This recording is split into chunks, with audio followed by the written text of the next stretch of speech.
Hi, we're live. Are we Hello. live? We're live. Hey, Danielle, how are you? Hello. I'm great, Tom. How are you? It's good to see you. It's been a while. It has.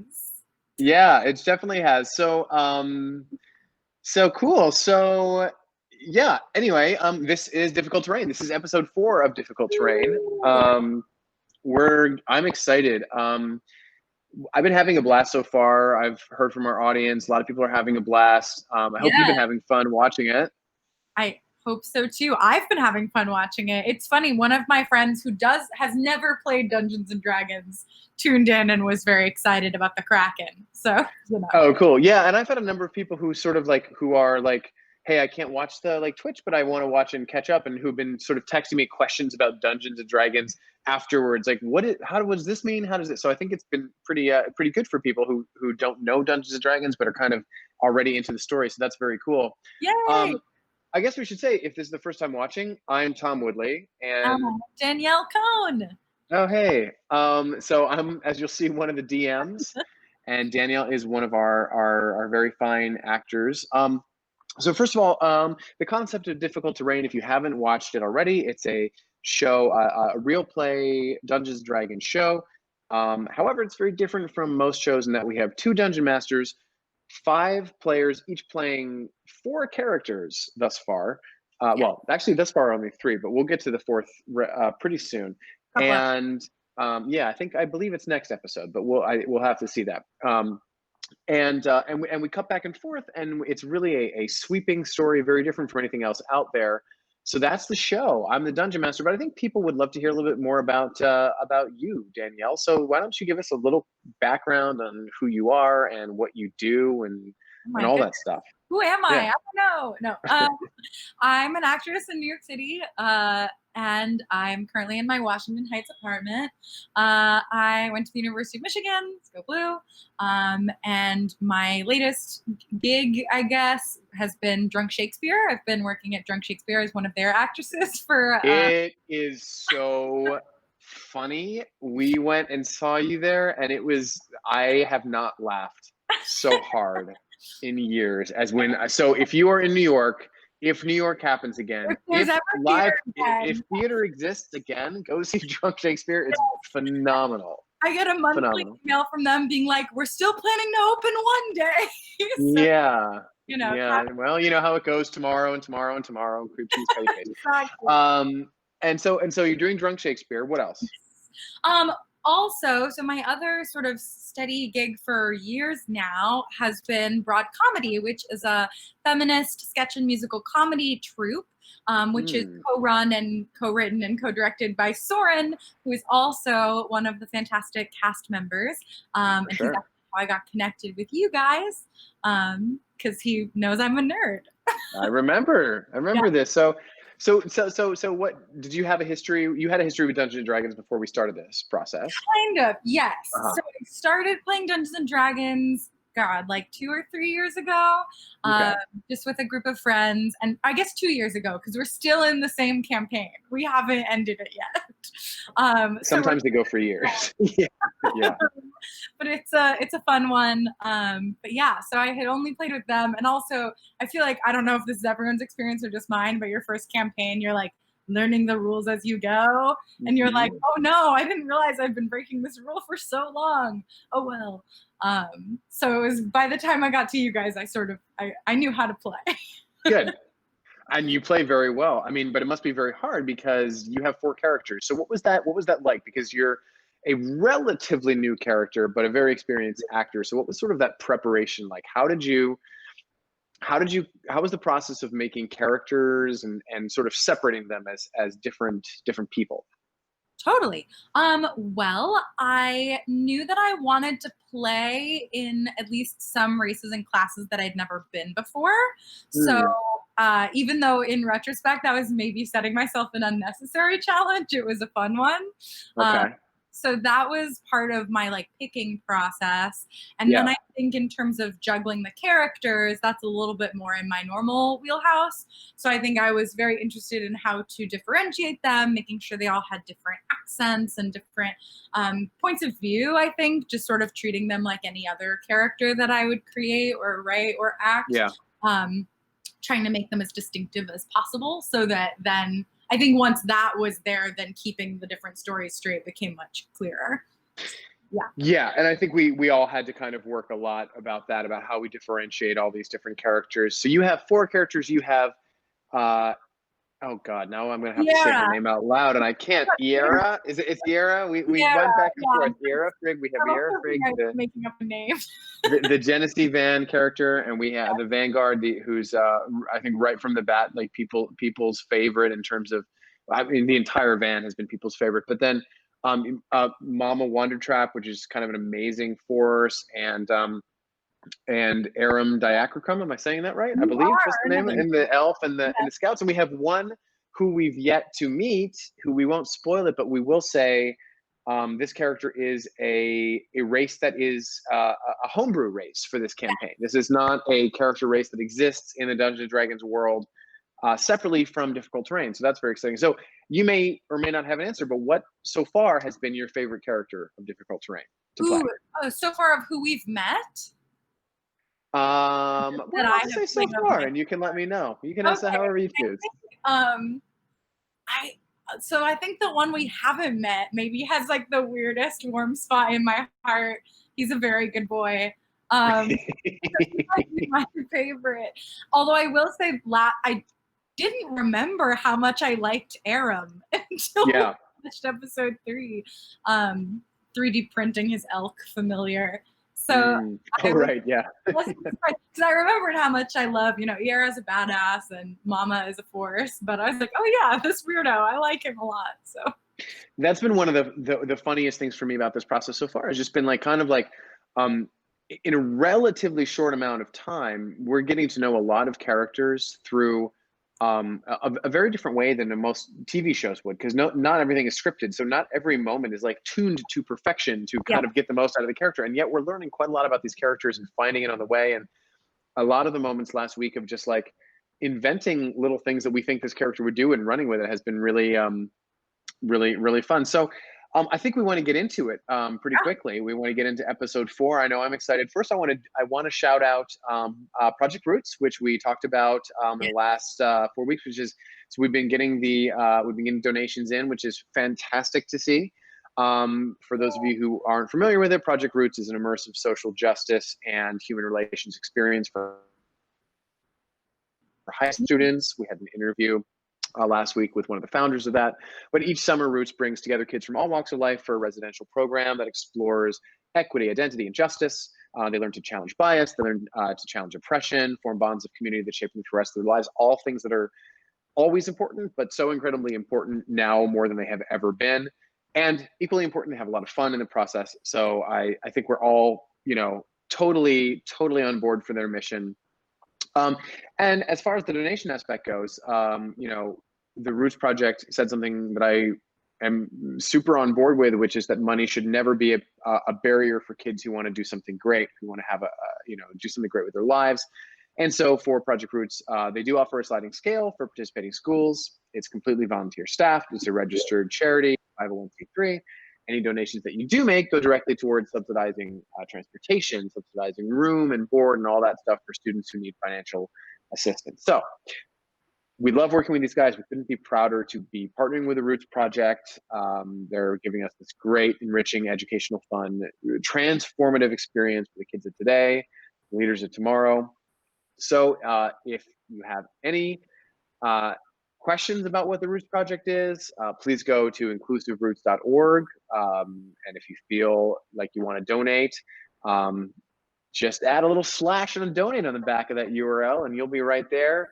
And please give what you can. But I think just asking questions of them too goes a long way. So, let's just keep the Roots Project in our minds. And with that, I guess real quick, is there anything, Danielle, that you wanted to sort of note from last episodes or things that we're looking forward to? I think when we left Mama, you guys had just kind of escaped from this crab, this giant crab, right? A crab god, maybe. Yeah, but then the little crab guys came across, and the van is in some trouble, right? Yes. Yeah.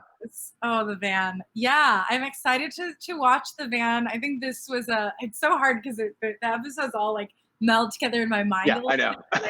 Like, I'm excited for this part of the fight that the van has Yeah. to go through.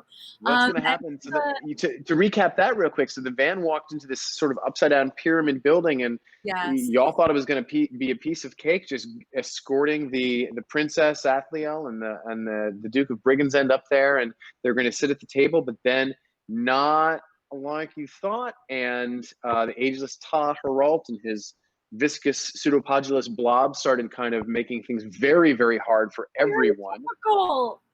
And we'll have to see if it gets better or worse. And then we have the scouts who had a really pretty much I think you guys just went hunting and had an awesome hunt. Great at hunting. I have to say the other thing about the scouts that I forget is that they're incredibly competent. Mm-hmm. For a group of sort of nutty weirdos, they're very good at getting a task done. So I'm excited to continue to thrive. Yeah, so we'll see what happens with the scouts, and because I can't imagine it's going to always be that easy for them, but we'll just see. So unless there's any questions from viewers that we're seeing, which I'm looking right now, and just a lot of people saying how good you are, Danielle. So we did have a question. Will the homebrew races build be available for folks to see who might be interested in playing it? And the answer is yes. Yay. We're not going to spoil that this week because this character does not believe in this week's this character doesn't believe in this week's episode. No, that's not true. This character does not appear in this week's episode. So once that character becomes available, we will be making public that particular race on D&D Beyond. It's already up there if you search for it, but you might have trouble finding it if you don't know what it's called. What's that? I don't think I even knew that. I'm gonna. Yeah. Oh yeah. Yeah. And it's a very cool race with some very cool abilities and skills, and yes, that's great. As well as sort of any homebrew things, because there are going to be a few that pop up here, things that are very unexpected. We will make them available on D&D Beyond. So, without further ado, Danielle, unless there's anything else you want to say. I think I'll save the rest for after, so you have to watch the whole episode. That's a great strategy. I love that strategy. Okay, well, with that, let's get into watching Difficult Terrain, episode 4. Yay.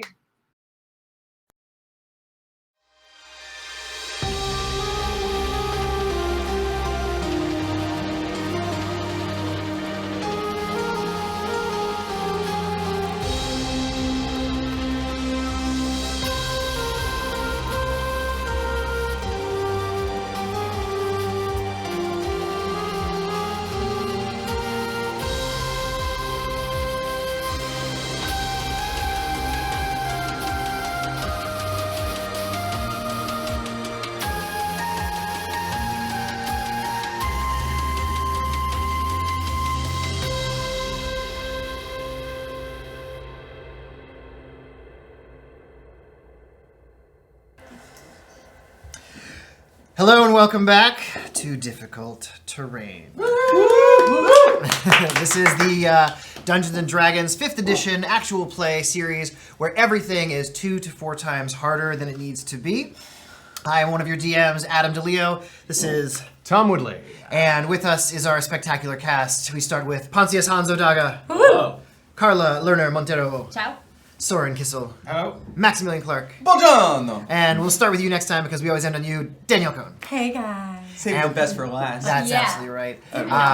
Darn it. And we also want to thank our wonderful crew behind the scenes. We have Hiram McLaren Becker of the Cannery Collective. Thank you, yes. And we have Dave Haskell, our associate producer, behind the curtain. Such a good producer name. It really is. It really is. It's great, yeah. And we are coming to you from the beautiful, useful, and magnificent, magnanimous 20-sided store in Brooklyn, New York, downtown Williamsburg. So thank you, Lauren, and everyone at 20-sided store for having us. 20-sided store. For any of your gaming needs, or your gaming community needs, rolling up to Grand and coming to the 20-sided store. Yeah, and we want to thank our sponsors. First, we're going to thank them every time because they're just incredible Artisan Dice for sending us these incredible sets of dice that you're using, the giant dice. We also want to thank Dogmite Games who supplied these gorgeous DM screens. I have now figured out which side is which. It turns out that the dragon is over here, And the tavern is over here. See, I also noticed that this one is the green one and that one is the wood-colored one. Oh. So Whoa. I worked hard. Perception away. check was Yeah. successful for you. I am a DM. Obsessed with the dragon. Of course, thank you to Sirenscape, who where the sounds that you hear, the music. Tom has them over here, and he's controlling all the ambient music and sound that you hear. And really, you can check it out for yourself at www.sirenscape.com. It really is a lot of fun to add to the mood of your game, so you should really get that going at your table. And with that, we are in the continent of Akrum once more. We have the Wander Trap family who has just who wandered away from accidentally murdered perhaps a crab god of sorts, and saw the crab folk skittle around, and they're on their way. We have the newly appointed scouts who have just foraged and hunted and found a natural tribe of orcs to give to the common folk, and both of those groups doing fairly well. And then we have the Onslaught Vanguard, the heroes of the realm, who are locked in battle with the Goliath magic user Ageless Ta-Heralt and a mysterious blob-type object descended from the ceiling. And we are going to pick up right where we left off with them, which is the blob has Screwed us up. Ira and Bogwood and... Is that it? Maccabee in its pseudopodulus thrall, and we're going to start with Maccabees. Pseudopodulus Correct. thrall. That's exactly and actually, what it just to says. reset the scene for the Yes. audience, they're in, of course, the Hall of Sovereigns, in which sits the pentabulary table, which is the five-tooth gear-shaped table that a royal representative from each of the governing factions of Akram must sit to legally claim their land. Staring dreamily at this table is Lady Nephrilia of House Grefex, who is the royal representative who came along on the Master's blessing and was lost. Has been found here, but she has no affect. She is very spacey and not recognizing anything going on.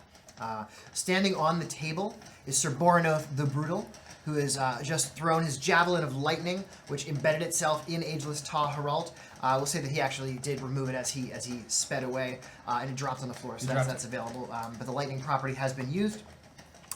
Ageless Ta-Heralt himself, he hovered across the ceiling and actually passed through, in Stargate when they don't go through the water wall. That's what he does, into this blob pet thing of his. So he's now inside and kind of reclining and looking down at you all. The pseudopods are extending from the blob. Three of them have the three of you grappled and restrained, and you are being pulled towards it. Bogwood and Iera are near the pentabulary table. Maccabee is closer to the front of the room where the double doors are, and being dragged across the entryway of the doors where Dame Olga stands and sees all this transpiring for the first time, having just joined the group from relatively far afield. Also out in the on the landing just before the doors are the two knights, Lusar and Terrell, as well as the two nobles, Princess Athliel and her husband, the Duke of Brigand's End. Below them, slowly making their way up the stairs, are two these viscous puddles that are similar in texture to the blob on the ceiling, but much smaller and more flat and kind of low to the ground. But Dame Olga did see them making their way up the stairs toward you. And we begin with Maccabee's turn as he's being dragged on the floor toward this monster. Maccabee, what do you do? And you said that Maccabee was close to Bogwood and close to the monster, and close to the monster, closest to Dame Olga would be the closest one you're closest to, and then Ira is a little bit further off, and Bogwood is even a little past that. Oh, I thought it was next to Bogwood. Okay. Bogwood and Ira are, I believe, right there. You were closer to the table, being dragged that direction, whereas you are more along the entry wall. So there's they're a little bit ahead of you.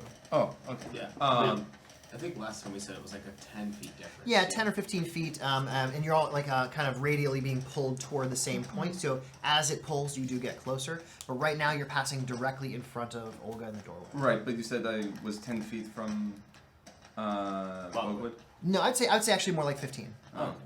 Well, you said I was 10 feet from the monster? Yeah, 10 feet from the monster. Okay. Wait, if I said you were 10 feet from Bogwood, let's make it 10 feet. Because I don't want to. Because I think mess they're up. pulling us all up, so it feels I like. mean, if I'm 11 feet from Bogwood, it's fine. No, I think we'll call it 10 feet just to make it. We're not going to deal in 11s and 12s. That's I can't keep all that in mind. All right, but I'm not 5 feet away from him. No, I'd say you're 10 feet from Bogwood, 5 feet from Olga. Like 50 from me. And you are 17 and a half centimeters away from the... from the monster. Okay, I am going to do this. I told you I had the oogity boogities with this place. I am going to thunder step out of this tentacle, and since I'm 5 feet from Dame Olga, I am taking her with me to the rear of the princess. To in front of the princess, so like she's not moving much. Okay, yeah, gotcha. So you're going out into the landing outside the door. Right, exactly. Sure. He's but linked? yeah. Okay. So you bamf out and you roll your damage and So Constitution save on the 2 tentacles. Bogwood monster, right? what's the range on it again? 10. Yep. So definitely. So that's going to be a con save. We'll make it a con save. We'll say that you're actually affecting the tentacles themselves. So each one will get a separate save. Okay. All right. That'll be all right. That's a lot. So the first one succeeds. The second one also. The second one is a 26. So that's also going to succeed. The tentacles? Yeah. They have the same saves as the creature itself. Oh. They have a lot less hit points if you were to attack them directly, but they have the same AC and the same saves. Okay. Well, and the monster itself also.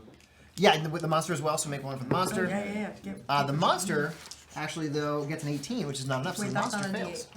What do you want? No, they're D10s. Okay, great. And there's 5 of them, and these are all D10s. Wait, okay. that's not a D10. This is a D10. Nope. Well, I mean, it's 101. Yeah. Okay. He takes 300 points of damage. I know. That's a percentage. Hey, that works. All right. So that's a 10. That's a 10. I rolled 3 10s. And a 7 and a 6. So that is 43. 43. All right, so the monster takes the full 43. Okay. All right. Thunder damage. Thunder damage, yep. Each tentacle takes 21, which is... and they have 20 hit points apiece. So that is actually enough that you sever these 2 pseudopods, like the thunder damage, as you teleport away.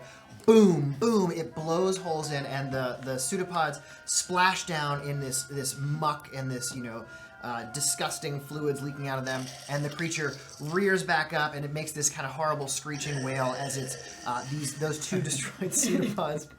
So it's just the 2 that were holding Bogwood and Just the 2 that were holding Bogwood and Maccabee, but Bogwood is now free, and Maccabee is also free with Dame Olga, and you're both in the landing just outside the room, but beyond the noble, so maybe 5 feet back from the door now, so you can still see most of the room, but you're actually outside of it. Bogwood, you're still well within, but you are free now.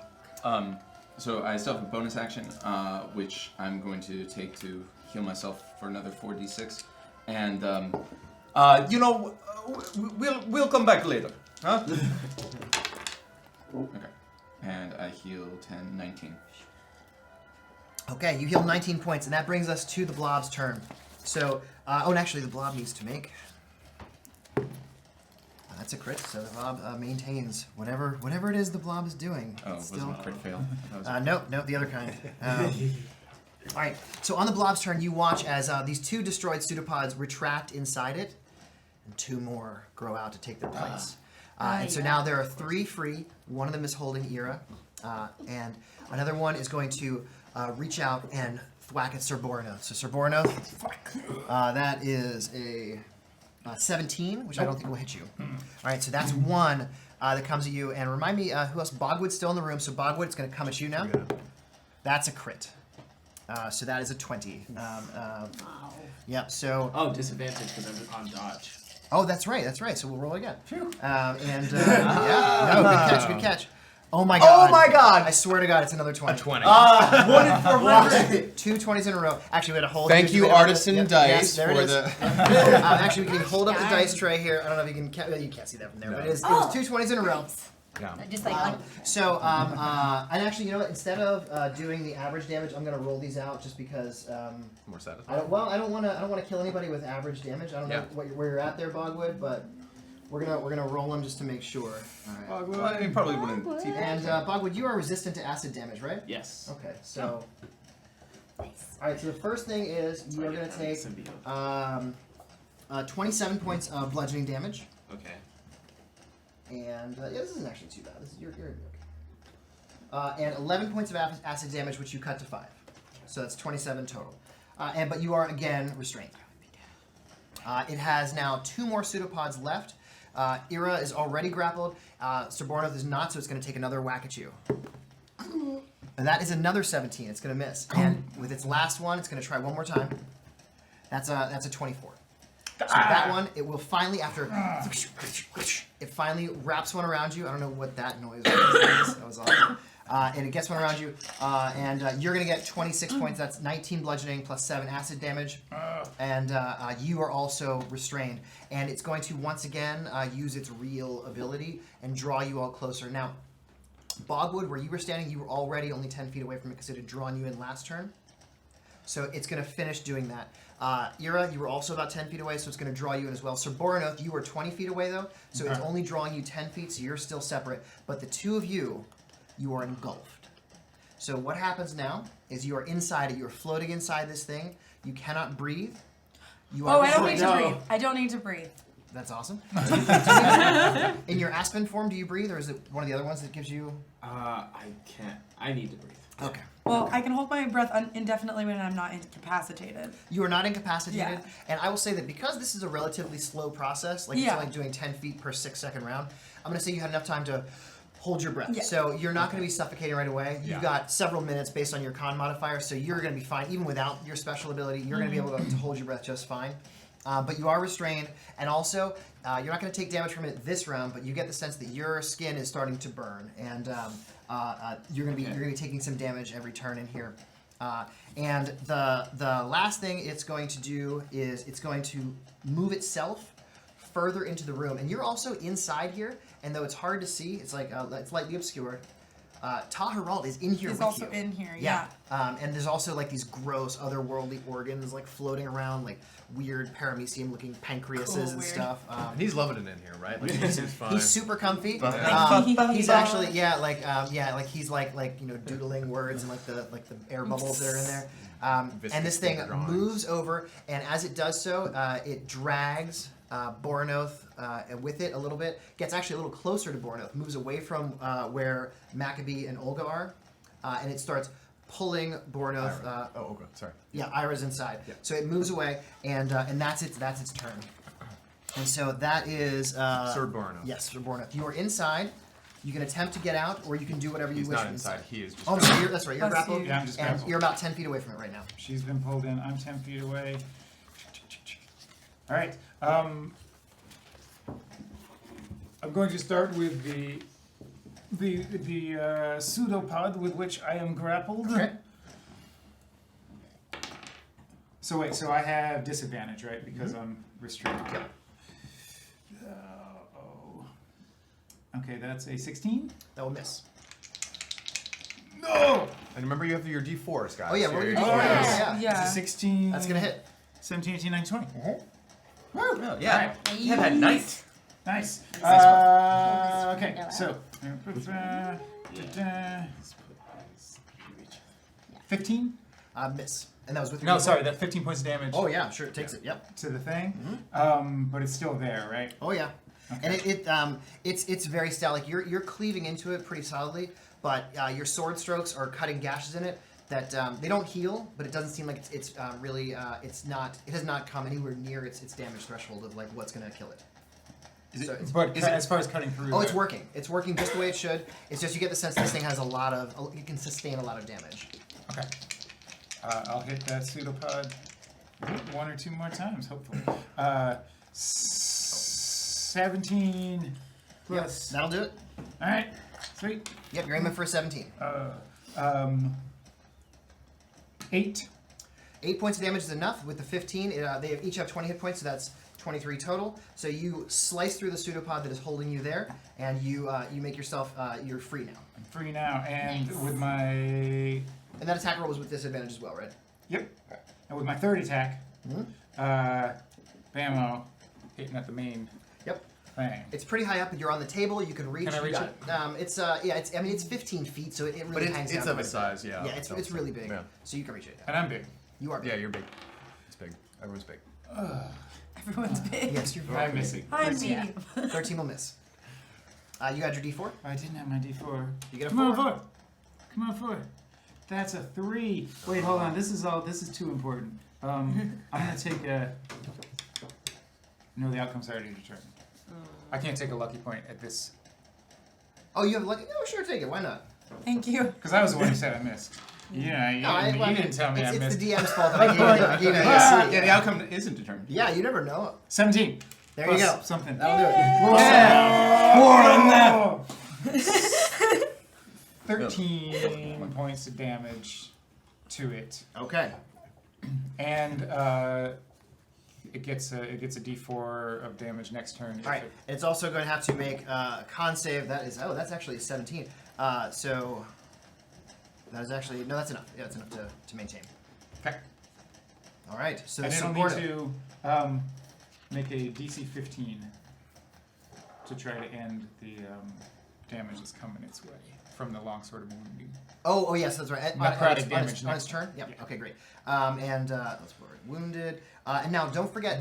Last time we said that the princess had taken her husband off into a corner, and she had specifically called you out and asked you to give her instructions. So she's waiting on your command. Yeah. She's got the dash action ready to do what you say.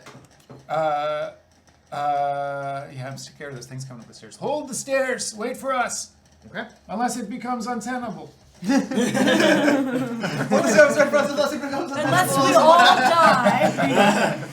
Yo, use your best judgment. Honestly, you're very I trust you. You're very smart. When I am dead, run. Right. Yeah, Technically, technically you're you're on on instructions in a 7-tiered hierarchy. It's like this is A, sub 1, sub A. Yeah. consult the flowchart. Here's your decision tree. Okay, so we now just cut just briefly down the stairs where we see Princess Athliel and Duke Alain of Brigand's End, and the Knight Ta-Heralt, and of course Dame Olga and Maccabee. You're on the stairs with them now too. And the Duke suddenly sees the state you're in, just like dripping with viscous fluid and your wild eyes and everything. And it starts. You see panic. You see him go pale, and panic washes across his face. And he says, He told us to stay. Should we stay? Should we run? What should we do? Honey, what should we do?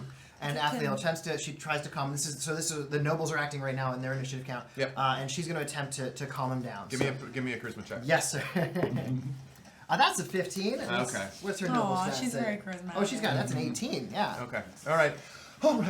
Okay. Because he had one foot on the stairs, ready to head down. Yeah. But unless you want to give him, allow Olga or Maccabee to react to him and give him a command whether he should stay or should go. So coming up the stair, or like not coming up the stairs, but sort of down on that landing, right? Are two of those other little Yeah, they're getting close. puppets. They're on the They're steps now. They're like the flirting first There up. is, there is danger in the other direction as well. Stay with your knights. Do not move.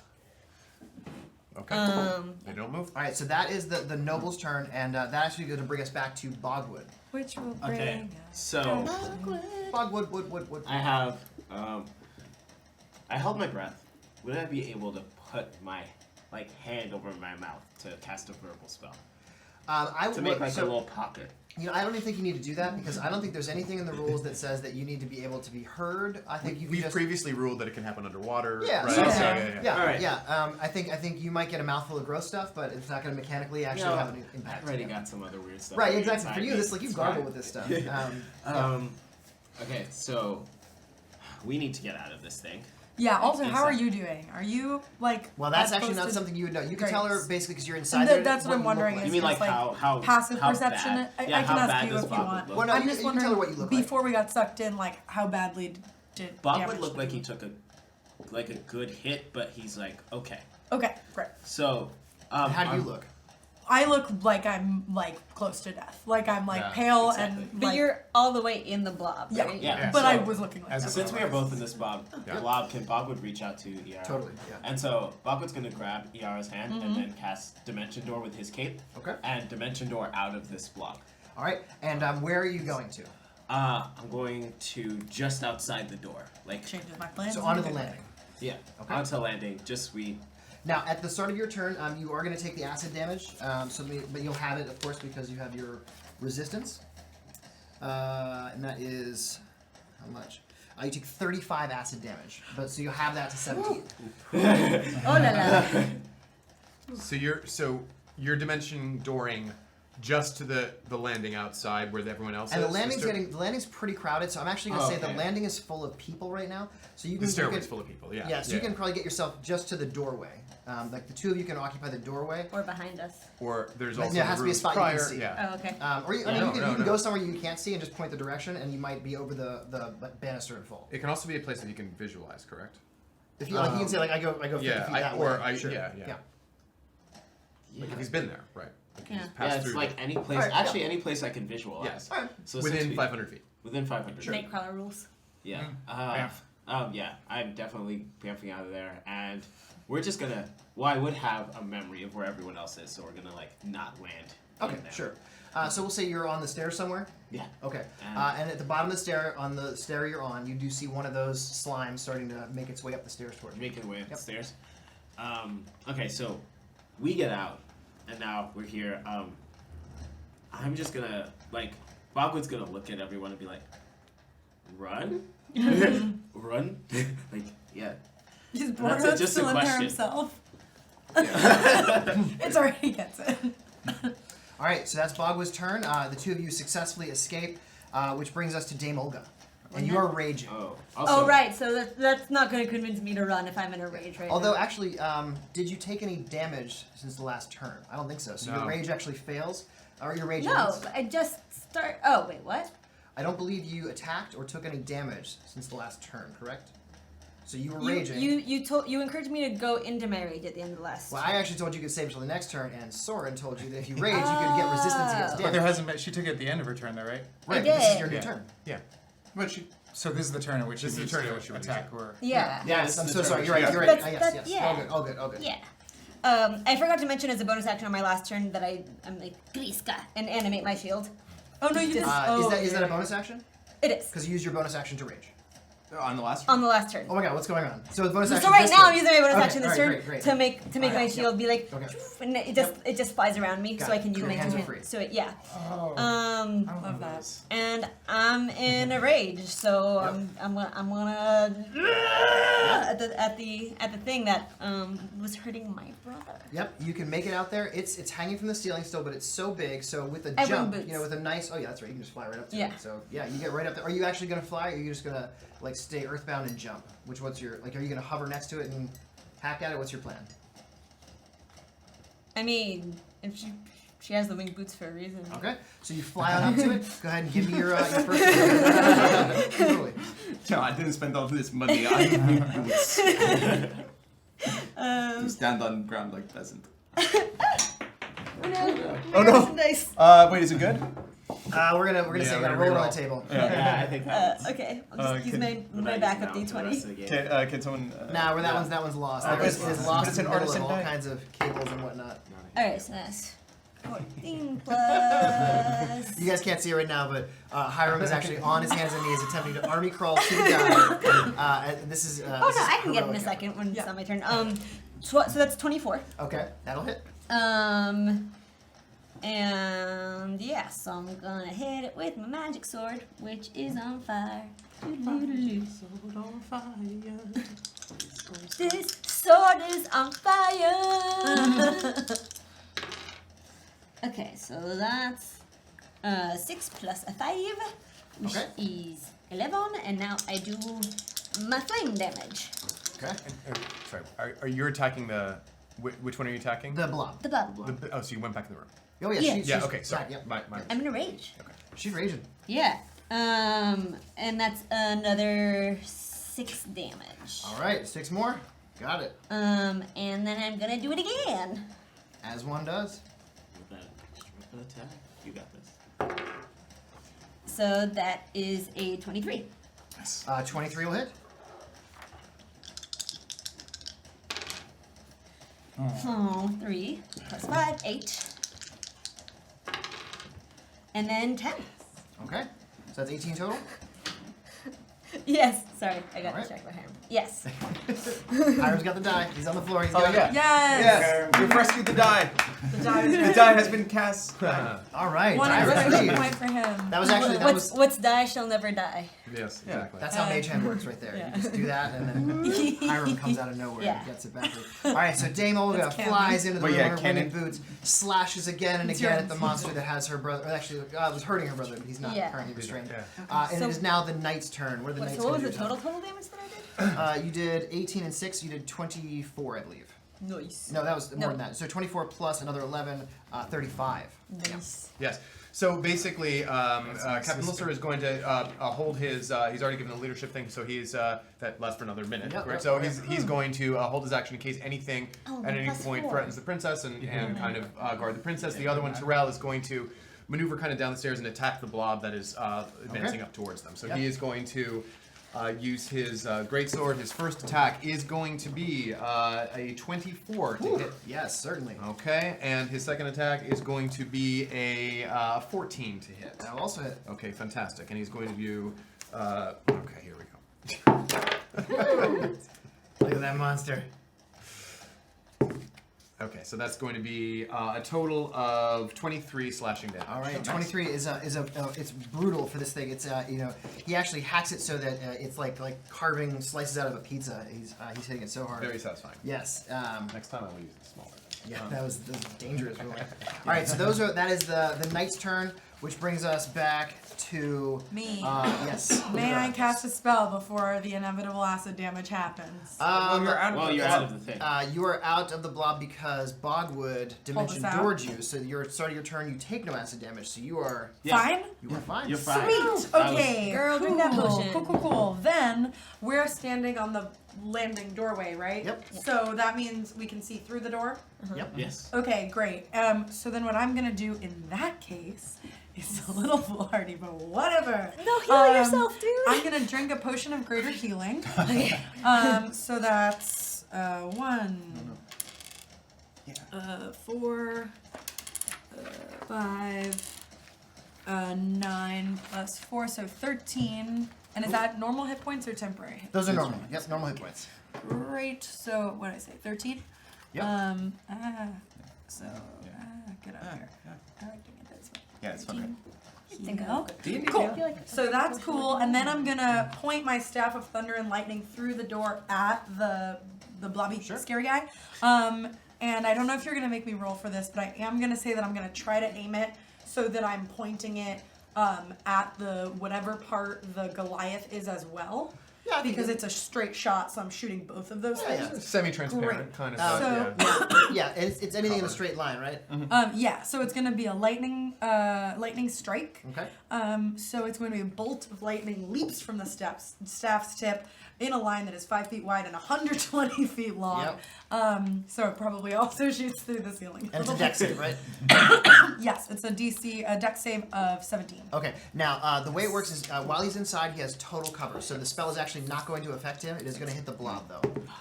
The blob, that's an 18. So I'm sorry, the blob succeeds on that one. But I hate it. you can still roll your damage and he'll take half.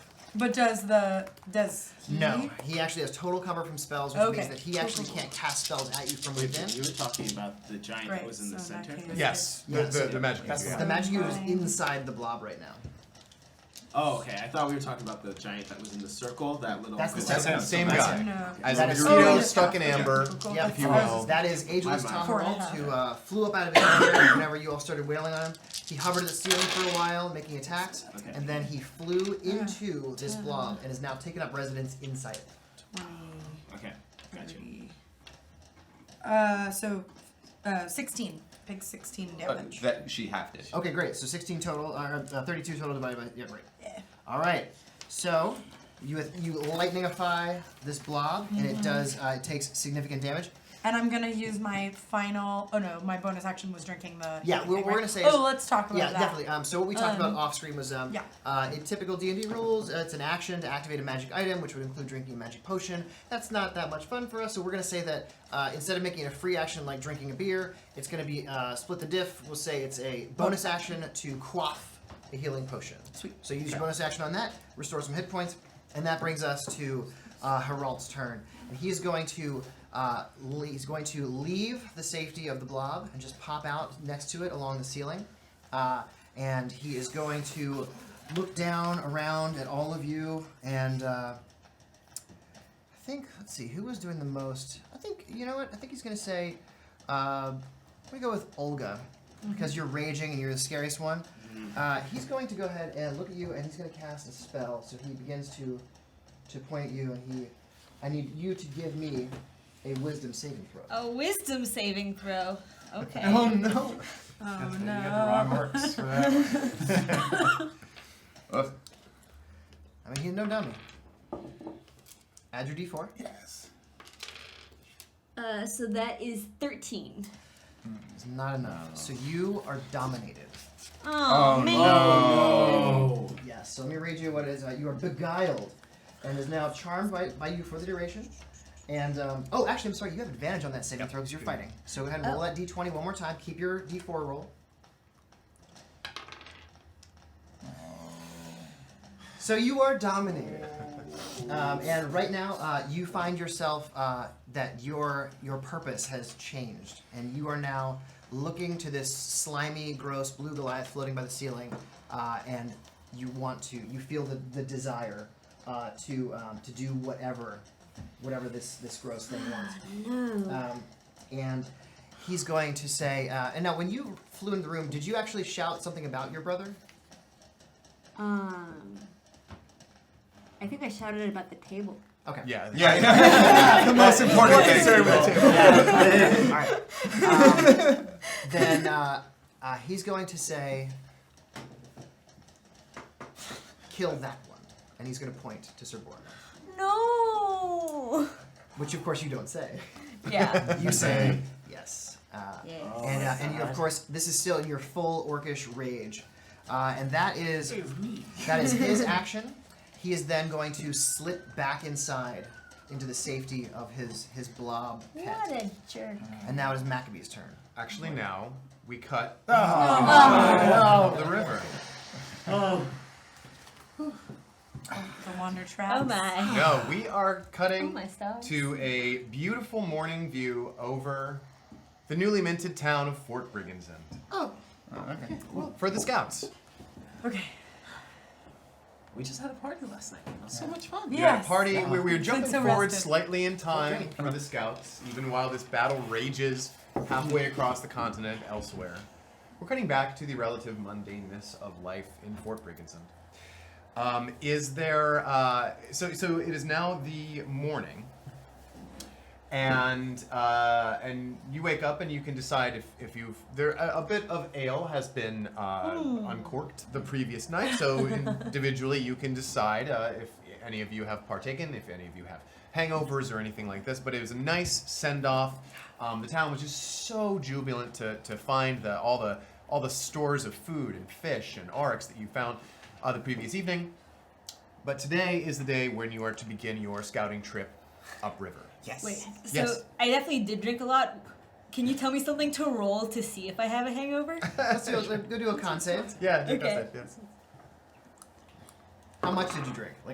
A lot. Oh, no. That's a failed save. He Okay. has a hangover. Great. Okay, so we're gonna give Roderick disadvantage on any sort of perception-based checks based on sound. Everything is very loud, or based on vision because everything is very bright. And you are vulnerable to thunder damage? Yeah. Worth it? Yeah. No, Worth it for it's the fun? definitely better this way. Yeah. Yeah.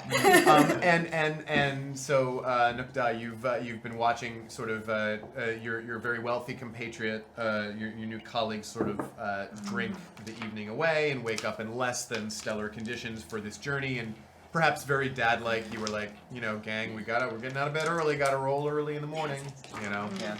So now you find yourself before you disembark on your journey upriver. A little bit of lore about the city of Tourmaline, which you don't know much about it other than it was the capital city. It's where you are headed. Remember, you were headed up there to sort of see if the city itself is in decent shape, and to see any sign of what might have happened to the crew of the Master's Blessing. Cool. The magistrate told you that yes, as far as I know, and we don't have the we don't have all our books. We're still sorting through, but as far as we know, yes, there were several thousand people at one point living in Tourmaline. It was a bustling city, and from what we learned from the oarsman, and she points to kind of Putney the oarsman, who's now looking a little bit better. He even partook of a little bit of the ale last night himself. Is you know, the crew of the Master's Blessing, some scouts from then went on and came back and said that the city was still standing and looked to be in excellent shape. Said that there were even people there. So we want to see the truth of this. And she asks, and I give it to you, our elder scout. Is there anything that you need from us before you disembark? Any supplies, any mode of transport, anything of the like, or would you prefer to go on foot? Well, I would prefer to go on foot, but we're going up the river, yeah? Well, essentially, is Tourmaline lies. on So the Tourmaline river lies on the river. Tourmaline actually was struck on the east side of the river. You can get there by foot along the riverside. It wouldn't be advisable perhaps to boat up the river because it's in the wrong direction. Mm-hmm. But yeah, you could take canoes if you like. But No. Let's go. The great thing about being in a new place is every route is the scenic route. It's true. It's true. You make a good point. Yeah, no, I don't need anything. The scenic route will exist if we leave later in the day. I don't understand why. We need to go now. Come on, Roger. Yes, we can It's gonna be waste so no fun. time. Waste no time. All right, puts his backpack on. So we have and that's days of I rations meant to and ask, water. would Roderick have like a Yeah, manservant? you got sufficient. We haven't established whether Roderick would have a manservant, so I'm going to use the percentage die and say that it is. What do we think? How likely do we think it is that Roderick would Have a manservant? have a manservant with him? Pretty likely. Okay, so let's say that's very likely. So I'm going to say it's a 75% chance. Okay. Right. So if I roll a 75 or below, you get a manservant. Okay. And I rolled a 48. Yep. So Do you a get a manservant. So manservant. you now tell us what this manservant is, what type, what race, name, gender, all Oh this stuff. shoot. Okay. You can think about it for a minute. Yeah. Great. Now we Okay. can just call In it. the meantime, I just want everyone to know that Franklin was drinking pretty heavily too last night, and now he's just like, he's a drunk mule. Like what are you doing, Franklin? He's just silly. Interesting. He's staggering a little. Smells. So nothing else that you need from us because we Does have quite a anyone lot to need get done. I have a chest of preserving, so I assume we fill it with food. Yes, we've got rations. And I yes, request and water. only some amount of patience, as I am here as a naturist, so I may need to stop every so often to sort of characterize or write down some notes on the various flora and fauna that we pass. Yes. That is Yes, my role here. That is literally why they sent me to this continent. So. Now, I would prefer to walk rather than along the river if the Yeah. river is open like it is here. I'd prefer to be up in the trees a bit during the hot part of the day. I can't see very well when the sun is high. Yes, shade. Let us walk in the shade. Excellent. I would also prefer to swim in the river. It's just a nice time. Wonderful, wonderful. Well, those are Pope's Split ideas. the party. Split the party. Well, stay, because you'll be in the. Well, I guess the idea is that you're in the trees. So and let me the- Alright. a little bit of topography here. So Yeah. the river. I will say that like in the river is basically surrounded by grasslands, but there are it's the whole area is lightly sort of tree covered. So I will say that you could probably in most parts of the river, if you wanted to go in the river, and travel up that way, you would probably be at no situation would you be much farther than 80 or 90 feet from shady woods. Yeah. Okay. And I'm going to be applying my trade here. I got here because I'm a cartographer, so I'm going to be mapping. The first time I do this around people, they tend to scream, "It's not a big deal," and I turn into a giant eagle. Fascinating. And I just sort of And you're doing this in the town. You're doing it in the morning as you're leaving with the magistrate screen. yeah. And I just sort of like. Are we splitting the party? No, it's just 80 feet away. Just right? by No. I mean, are we doing forest and river? Because if we were, Yeah. I would send Gertrude with you. No. I way. was. Okay. I think I confused them map a little because I kind of We were just watching looked at Jade's map as like an idea of where we were. So I thought we were at this top portion that was had like the forest and the river, where the river ran through the forest. No, it's up to you. I mean, it's basically like what I'm saying is if Riley prefers to walk in the river, I mean, theoretically, if you are scouting, you're not right next to each other No. anyway. You're sort of spread apart, so you can do that without splitting apart. I think You that's can walk smart in to the have river. you in the That's what river, you in the matters. trees. I would be somewhere Yeah. in the middle, on And, shores. and I'm up ahead. But did you know Giant Eagle is able to see the movement of a rabbit from 2 miles away? So Okay. Wait, Fun- theoretically, would Roderick be able to walk with his eyes closed and just use Gertrude's eyes? So Roderick has a little piece of fabric, ties it around his eyes, so Yeah. there's no chance of any light getting through. Yeah. sorry, And just- I forgot about my hat of wild shape. Oh, so yeah. when I'm an animal, I'm going to be wearing my hat. Okay, so that's the cue. So you are currently eagle. Good remember. Fantastic. Okay, so you begin your journey and you walk upriver, and I'll just kind of so the two of you. So I'll go bit by bit. And say any interesting things you see. I mean, so Theod, you're seeing, from your vantage point, you are seeing all kinds of interesting things. Basically, the forest extends for miles and miles around. You see a beautiful coastline, but for the first kind of day of travel or so, you don't really see any signs of civilization, right? I'm imagining, how far ahead of you are you scouting? Well, I mean, And how fast can you fly? Well, I mean, it's 80 feet in D&D terms, but in eagle terms, I mean, like typically an eagle could cover, I don't know, about 30 miles comfortably, and see again, like you can see the detail of a rabbit from 2 miles. You could actually see as an eagle for about 5 or 6 miles. Sure. And if it's clear day, even further than that, you can perceive large structures. So I'm getting a good look, but I can only maintain my wild form for 4 hours at a time. Okay. So I'm doing primarily to fly ahead, get a feel of the terrain. And half of that is coming back. And half of that's coming back. So I'm assuming that you're not going so terribly far ahead that you would be completely that you would lose them. And you Okay, told great. the party they know to expect this from you. They don't think you just took off. Right. Well, yeah, I said I'm applying my map making. And if nothing happens for those first 4 hours, doesn't anything happen? No, I mean you're seeing you are personally very excited because you're seeing all kinds of little rabbits and things everywhere. But So when I do come back and revert to my Theodness, I am going to start sketching out the terrain as I see it. I feel like it makes sense if you fly all the way ahead and then wait, just drawing while we catch up and then fly ahead. Oh, that's actually kind of an Yeah. interesting thing. Yeah. Oh, I might. Well, I get Because too you far. probably can get further. I'm actually going to do that because if there's a beautiful landing spot, if there's a place that's sure. So you travel, let's say, what do we say, 30 miles or so. You travel up the river. All sign of Fort Briggsend is lost behind you, and the river, the farther north you get, narrows a little bit, and it really is. It's all very lovely. There's nothing in particular you see. I guess give me a perception roll with the eagle perception. Eagle's perception. What? 7? Oh no, it's passive perception. That was a plus 17.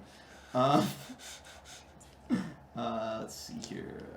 Where's my fancy D20? Okay. It's a 21. Okay, great.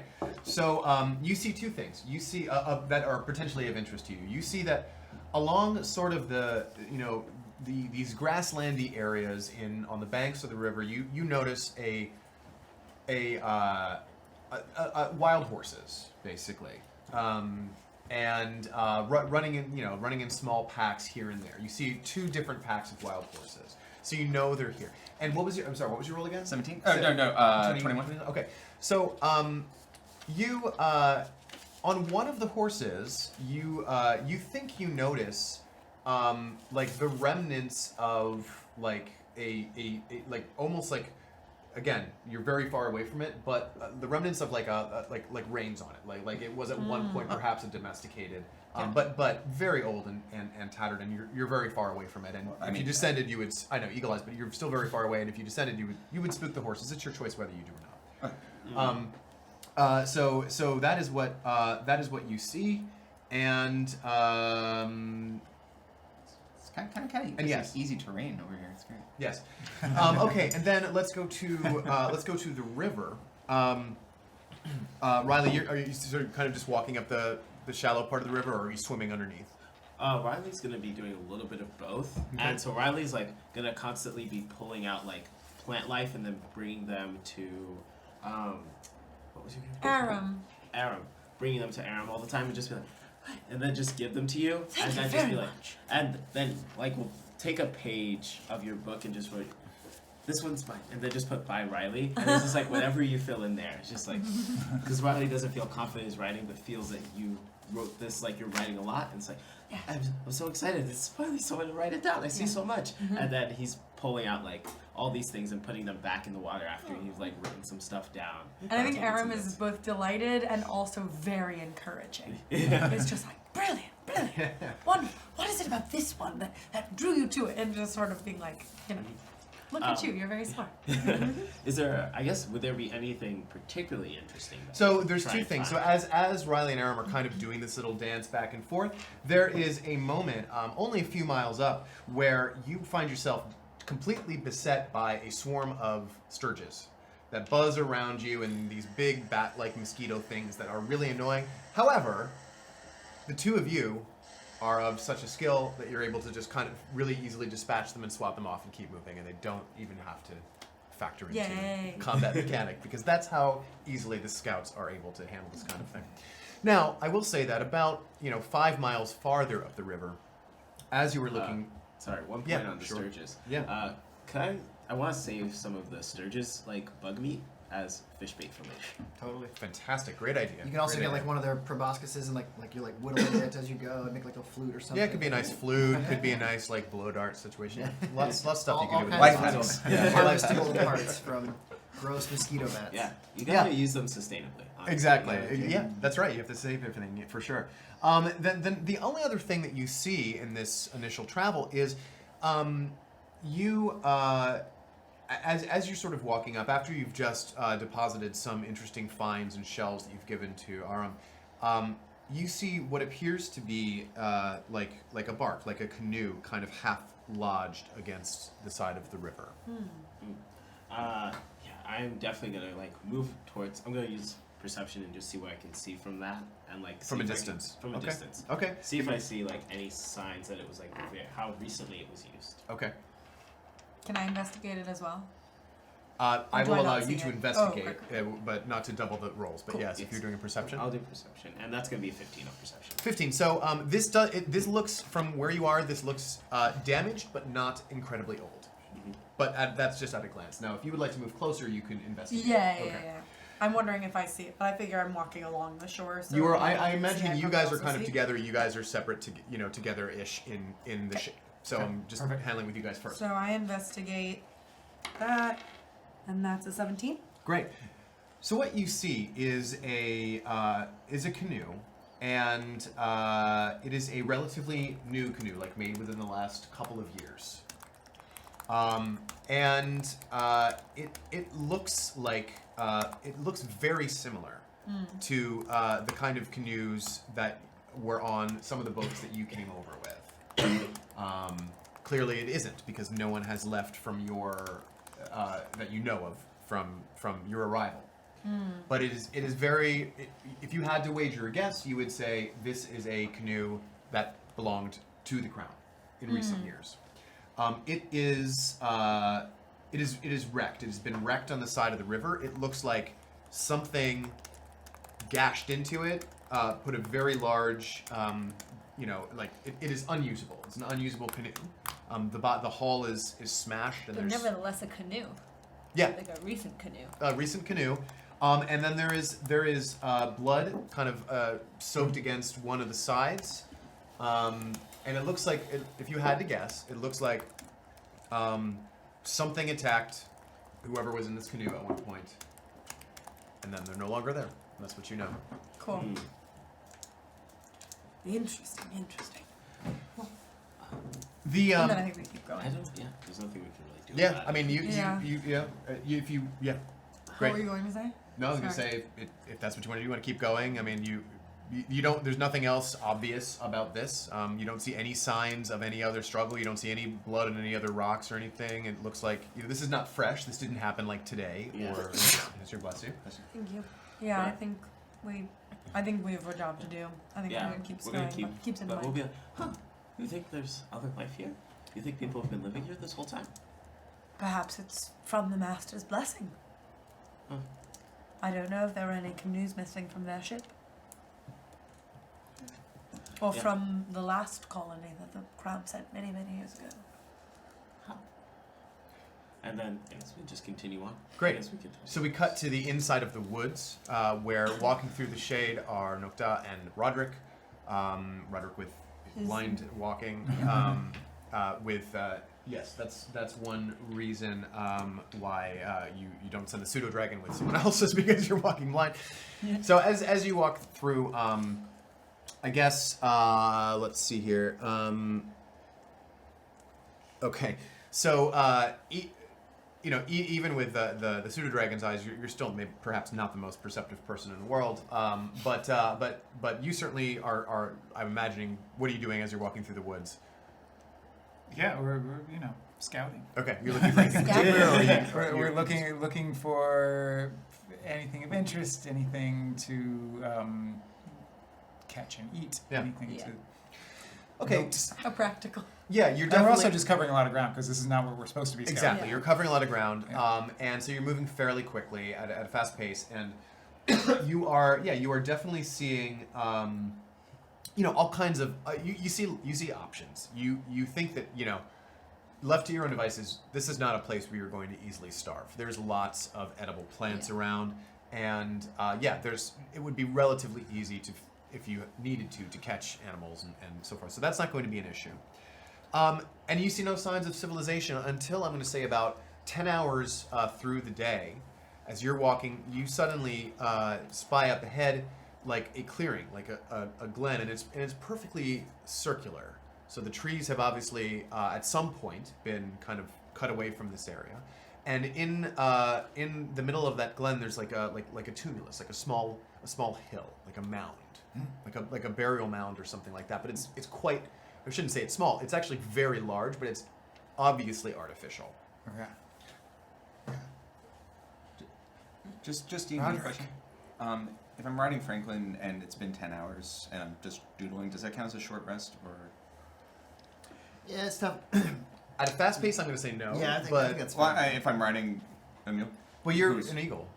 No, for 4 hours I'm an eagle. What's Franklin doing? Is who's got Franklin, by the way? While you're Oh, an eagle? I just told Franklin to follow. Oh, he's following Ellis, so he's following them. Okay. No, wait. You're. Just because you're riding Franklin. Oh no! Actually, hold on. I had to wait for the group to catch up. Yeah. Right. Yeah. So I'm sitting on a bluff. You're resting anyway. Sure. Yeah. You're sitting on a bluff overhead. Okay. So, what do you do? Roderick, look at that. That's very curious. Yes, that's made by people. Looks. Can I do investigation to try to get? I'm gonna say some- you can walk up to it and kind of. Yeah. So I'm gonna Great. investigate it. Gosh darn. That is an 18 plus 6, so that's Okay, great. 24. So this is once you kind of move into the glen, it becomes very obvious that this is in fact a giant burial ground, by which I mean a burial ground for a giant, and it is a poorly executed burial ground.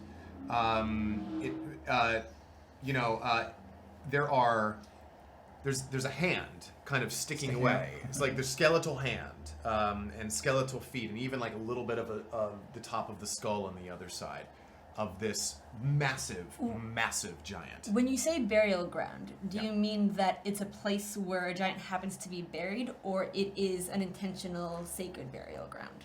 Well, you give me a religion roll if you want to know more about that. Sure. Let's hope for a history roll. Nope. You don't know. I mean, there's only, as far as you can tell, I mean, the pieces of this giant that you see sticking out, and if you imagine, it's like maybe once upon a time this giant was mostly covered, but now the elements and erosion have washed a lot of, or like a lot of the dirt is gone. It's how much time has passed. This looks a very old skeleton, and but there appears to be only one of them. So you don't see any signs of like any runes or anything like that would dictate a headstone. It could be it could be a place where a giant fell and they covered it up. Extraordinary. Roderick actually does take his blinds off, his thing off for a second, and does a quick sketch of these giant bones. Okay.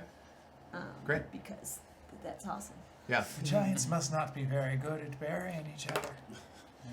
Oh, I imagine it's not easy burying such a big fella as It's all so that. big. That's true. True. All The right. structure is not quite like the giants I've seen elsewhere. Fascinating. And it's been here a long time. There's like grass growing on the dirt that's over it. What's that? Yeah, there's some grass. Yeah. Yeah, it's I definitely... mean, it's not a new thing at all. It is not new at all. It is not new at all. Yeah. All right. Interesting. Blind pulled back on. Okay. Not much we can do for him at this point. Onward, shall we? No, put it on the map. Yeah, Yeah, is your absolutely. manservant like bringing you like Bloody Marys and things like that? Yeah. Like, Did an you egg, like see- an egg and yeah. a... Yeah, did you see Giant- on the Slack I messaged you? No, I didn't catch it. A literal hair of the dog. Giant. So okay, so you're moving on, and so yeah, what you've you kind of collect sort of like partially through the day, I suppose. Meet at or you're able to find them up at the bluff where you are. Oh, so I know Skyride. So what I think I do is like when I land, I'm like, Theod is here. Oh, okay.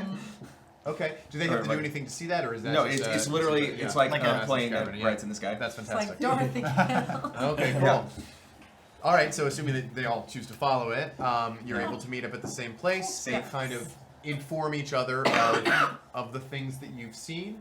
Yep. Oh, I also know Animal Messenger. Is that funny? No, this is better. And it is Leon, what if there's creatures out here who can read, who are hostile? Well, I mean, I think the creatures are able to read. That's great. You mean like a bear or like a boar or something like that? That'd be No, amazing. like I've been don't trying to know, get Franklin to some- read, but he you know, doesn't even some care. monster Oh, that Well- can read, and there's an arrow pointing at us. yo, in the sky. you know, actually, That's, now that that's you no say way that, to talk about your friends. now that That's you weird. Because Are you deliberately misunderstanding him? No, I'm making a joke about us being monsters because we can read. And never mind. no, so he is deliberately misunderstanding, but for the No, purposes of humor. you've turned my words around. That's not how. No, that's it not how was- jokes work. Yeah. So anyway, that's a good point. That's a good point. I didn't see any big monsters though, and got the old No, eagle it's eyes. just- well, perhaps we should discuss then if we should be moving in a way so as not to be particularly noticed. Although we are moving past this fairly quickly. Oh yes, now I was just Well, thinking for the it's a future. bit- Should we yes, keep yes, yes. advertising where we are? No, this No, is it's okay. interesting. Tell you what. Next time I stop, I'll send a rabbit back. So if you see any rabbits coming up and just being like, "Hey, look, I have a message to deliver," don't shoot it, because it's a friend. How will we understand what it's saying? Oh, don't even worry about that. Rabbits are great communicators. Great. I mean, I can speak with it if I need to, but I. Nocta, I don't understand why you feel the need to assume the worst of people. They might be interested in a business proposition. Oh, I suppose that's Fascinating. possible. I just like the thought of the other three of us just like sort of leaning in. They're like, All right, so as you guys are debating and sort of pausing and trading energy bars, whatever you need to do to eat and so forth, we are going to take a quick break, and when we come back, we'll be right in on the action.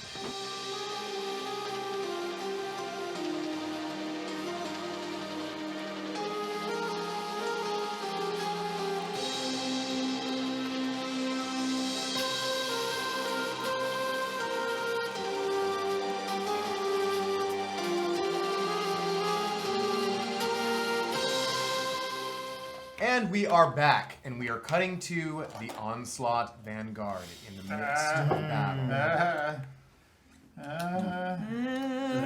And the bad guy, Ageless Ta-Heralt, just took his turn, and he dominated Dame Olga, commanding her to kill that one, not knowing that one is the brother of Dame Olga. It is now Maccabee's turn.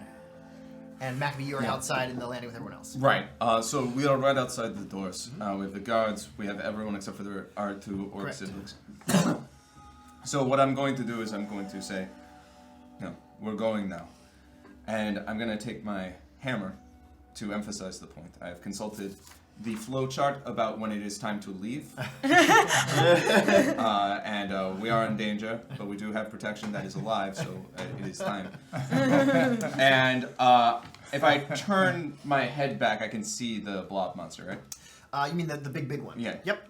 So a point that I can see within 120 feet is going to be the point right, like, as close to the nose of the guy inside the blob, because I can see him. You said, right? Yeah, but he has total cover. That's fine, but I'm. Didn't he come out of the blob? He did. Popped out to cast a spell. When and they- then But popped I can back see in. him, right? You can see You him. can. Yep. Yeah. So I'm putting this. You know what? Spot I'm choosing is right between his legs because I don't play. All right. Again, though, he has total cover, which means he cannot be targeted with spells. I'm not targeting with this Okay, spell. great, good. I'm putting. I'm choosing that as the spot where, after saying a brief word to my patron, Brielle, I am throwing my hammer. Okay. To that point, and I'm detonating it. So it is a dex save for. Is this gonna hit Dame Olga? She's right next to him, right? Bornoth and Olga are both there. So it's a 20-foot radius. Yep, gonna get them both. Okay. And it's going to detonate on the outside of this. It can't get inside. Well, I mean, okay, let me. Because It's I can see. actually you're Physics-wise, throwing it it though, seems like right? it Or was is the still- hammer teleporting somewhere? I mean, I can hurl. Yeah, throw it. Yeah. Yeah, so to throw it, it's like it's going to hit this creature, and it's. I mean, we're not going to create a mechanic where you can crash through a creature to get to the Oh, creature. I thought it was just like kind of oozy. It is, but it's still he's got total cover. That's why he It's can't cast spells permeable, at but you, still, yeah. and you can't cast spells at him. So Got it's going it, to detonate got on it, the got outside. it. It's still going to work. It's just it's not going to get him. Oh. It's very thick Jello. Yeah. Well, because it says well, it says I can hurl it to a point I can see. Yeah, but not Yeah, I got through it. other. But Oh, it's I like got you it. can see Yeah. you can see a point through a wall of force. It's still not going to go through that. Got it. Yeah. Got it. Okay. Yeah. Oh, that's fine. So Right. I'm gonna hit it, and I'm going to, detonate Shazlin. All right. So does the throw deal damage, or is it just the detonation? Just the detonation. All It's right. not an attack. It's just a save. All right. It's a dex save. Yeah, it's only 15 because it's the hammer, not. Got it. It's a natural 19 plus 1. It's 20. I think it's actually 61. It's a 60. I'm sorry. It's a natural. It's a 62. Is this 62? No, it's a 19 plus 1. Okay, that's So- fine. Also, Olga It's and a- Bornoth? It's a dex save. yeah. Do DC I have 15. advantage on that? N- No, because it's a dex save. I have advantage on Wait. strength. No, I think you do have have advantage advantage on on dex dex saves. saves. Yes, you do. You're a against you're a defense, barbarian. You can see. Okay. And you can see that. Can I borrow 2d6? Yes. I mean, so 14 plus 7. That's. I mean, it's That's over. It's 21. Yeah, Yeah, that makes only have sense. to get 15. Yeah, and you all get to add your d4s. Yeah. Right. So, The double Sir bit. Bornoth? Borno's idea of dexterity is he I don't turns know. and looks at whatever it is. Sorry, did Olga make her save? Olga did. I did. Okay. Yeah. All right, then she So, does. it's 25 fire damage. But Halved if they succeed. half if they succeed, but I can add 5 damage to one fire Okay. effect, and so I'm going to do that to the blob. Okay. But Olga takes damage, right? She does, and that means you get to repeat your wisdom save. Okay. Nat 20. And Nice. you get to add your d4 as well, but that's actually Yeah. enough. The 20 is what you needed, so you are able to break out of your domination. Yes. And can I use any of my movement to sort of just like, well, I mean, I guess there's a crowd of people. It's pretty crowded, but you can move through them. Yeah, they're your allies, so passing through someone else's space is difficult terrain. I think we've used up our. I didn't do one. That was good. Did the domination affect my rage state? No, Yeah, and you took You're, damage. you're angrier now, I would Yeah. say. No, I Yeah. did, so I did take damage. you did. Uh, You took 12. You took 12? 12 damage because you succeeded on the save. It was 25 total. You have it to 12. Right. And that damage is enough to trigger your save. Right, exactly. Sweet. Thank But you. Sir Bornoth took the full 25. Yes. All right. Yeah, I am so over this. I mean, I am so It's over hard, this. right? It's hard. It's hard. It's okay. We'll edit it out. Yeah, no, totally. We'll do it all in. This is all going to be CG anyway. Okay, Yeah. so that was Oh, Maccabee's what? turn. Any other action there? Because now All right. time for the blob. All right, so the blob blows up this radiant damage in its face, and it's clearly not happy. And these tendrils once again writhe from it, and it is going to once again fling a tendril out. Actually, no, it's going to first. it's going to move a bit.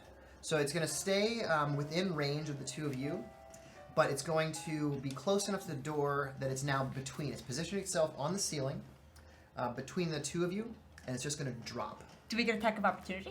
No, I'm going to say what it's doing. Well, sure, you can take an attack. Yeah, you can both do it. Cool. I want it to move. Yeah, it's going to move freely, so it's not really. This is not the kind of strategizing creature. It's going 18. to. 18 will hit. Yeah. Wait, no, did I do that right? Yes. I mean, you roll it, and you just drop it out of your hand. And yeah. I mean, in terms of what I add to the Yeah, dice it's roll. just Yeah, it's just a standard. Which means I add that. Right? Yeah, standard. Yeah. And you could probably add your flame tongue too, or is it once per turn? My flame. No, I can. It's Every my time. sword. I can Yeah. use it all the There you time. So great. Let's do it.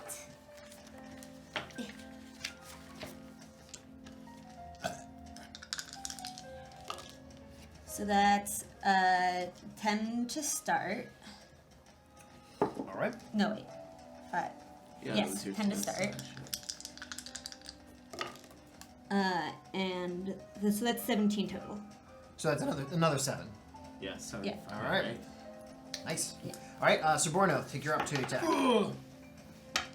27 to hit. Oh yeah. Yes. More than enough. Not a ton of. It's like like whenever you like refrigerate like a Jello, like in the fridge, like it's that like thick skin on Crust, top. yeah. It's like that, which is by the way the best part, right? But yeah, so it's tough, but it's not wearing armor. 8 points of damage. Okay. Hey, 8 points of damage. And all right.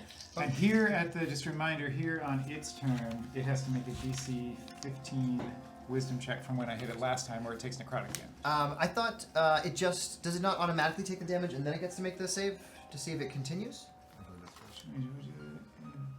Even better. To break out of the thing. Oh, it can use an action to do it. Each time. Right. And then makes it. Yeah, you're right. Yeah. So go ahead and roll your damage because it is now the blob's turn. 2. All right. So it takes 2 more points of necrotic damage, and it's going to repeat its at the end of its turn, I suppose. Right? Yeah. Okay. So we'll do that at the end. But first we'll take that damage. All right. Now the pseudopods once again extend, and it has moved itself. Actually, though, it does fall straight from the ceiling. So that's like it's at least a 10-foot drop. So we're going to give it. That's 1 more point of falling damage.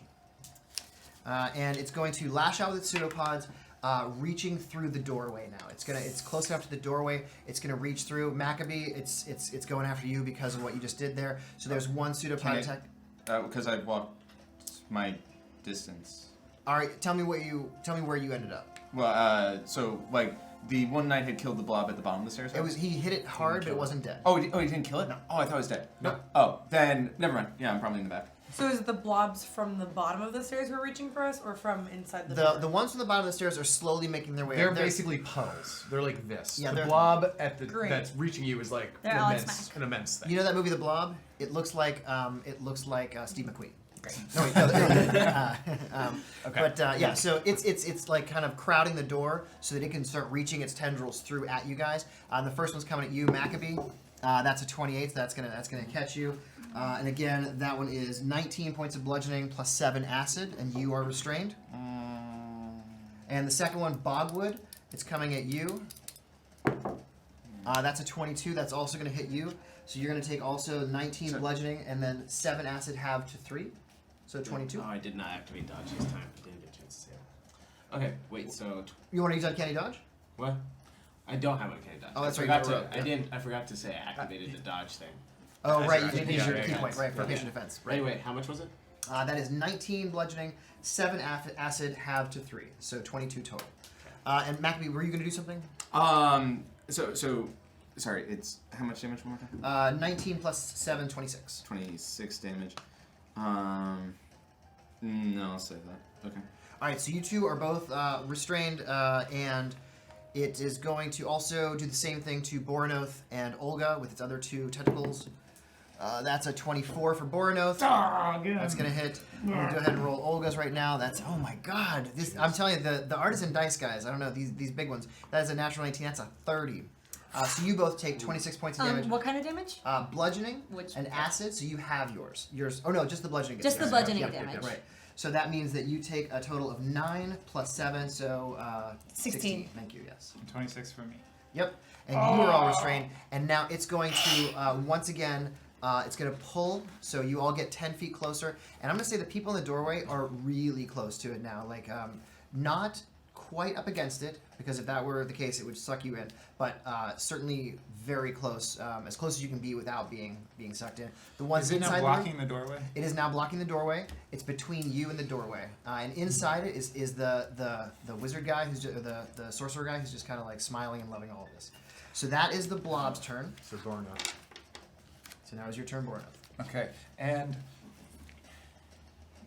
the wall around the door is a projection of the city outside of it, right? That actually, yeah. So above it, around it, there is a projection on that wall, as on all the other walls, and even the ceiling projects an image of. You remember this was there was another district floating above this. Yeah. It projects an image of the bottom of that, so it looks like you can see all around on all sides. It's really quite breathtaking. But it doesn't look like a portal. And there are doors. There are doors all around the walls. Yeah. Oh. Hmm. That's a thought. All right, but for right now, I am restrained. All right, first shot at the pseudopod that's got me. It's a 14 to hit. That'll miss. Second Did shot. you roll with your d4? No. Come on. It's just one. Okay. Second shot. Oh, that's a 14. Also, Come on, baby. roll your d4. Come on. 15, 16. Get closer. Gotta get to 17.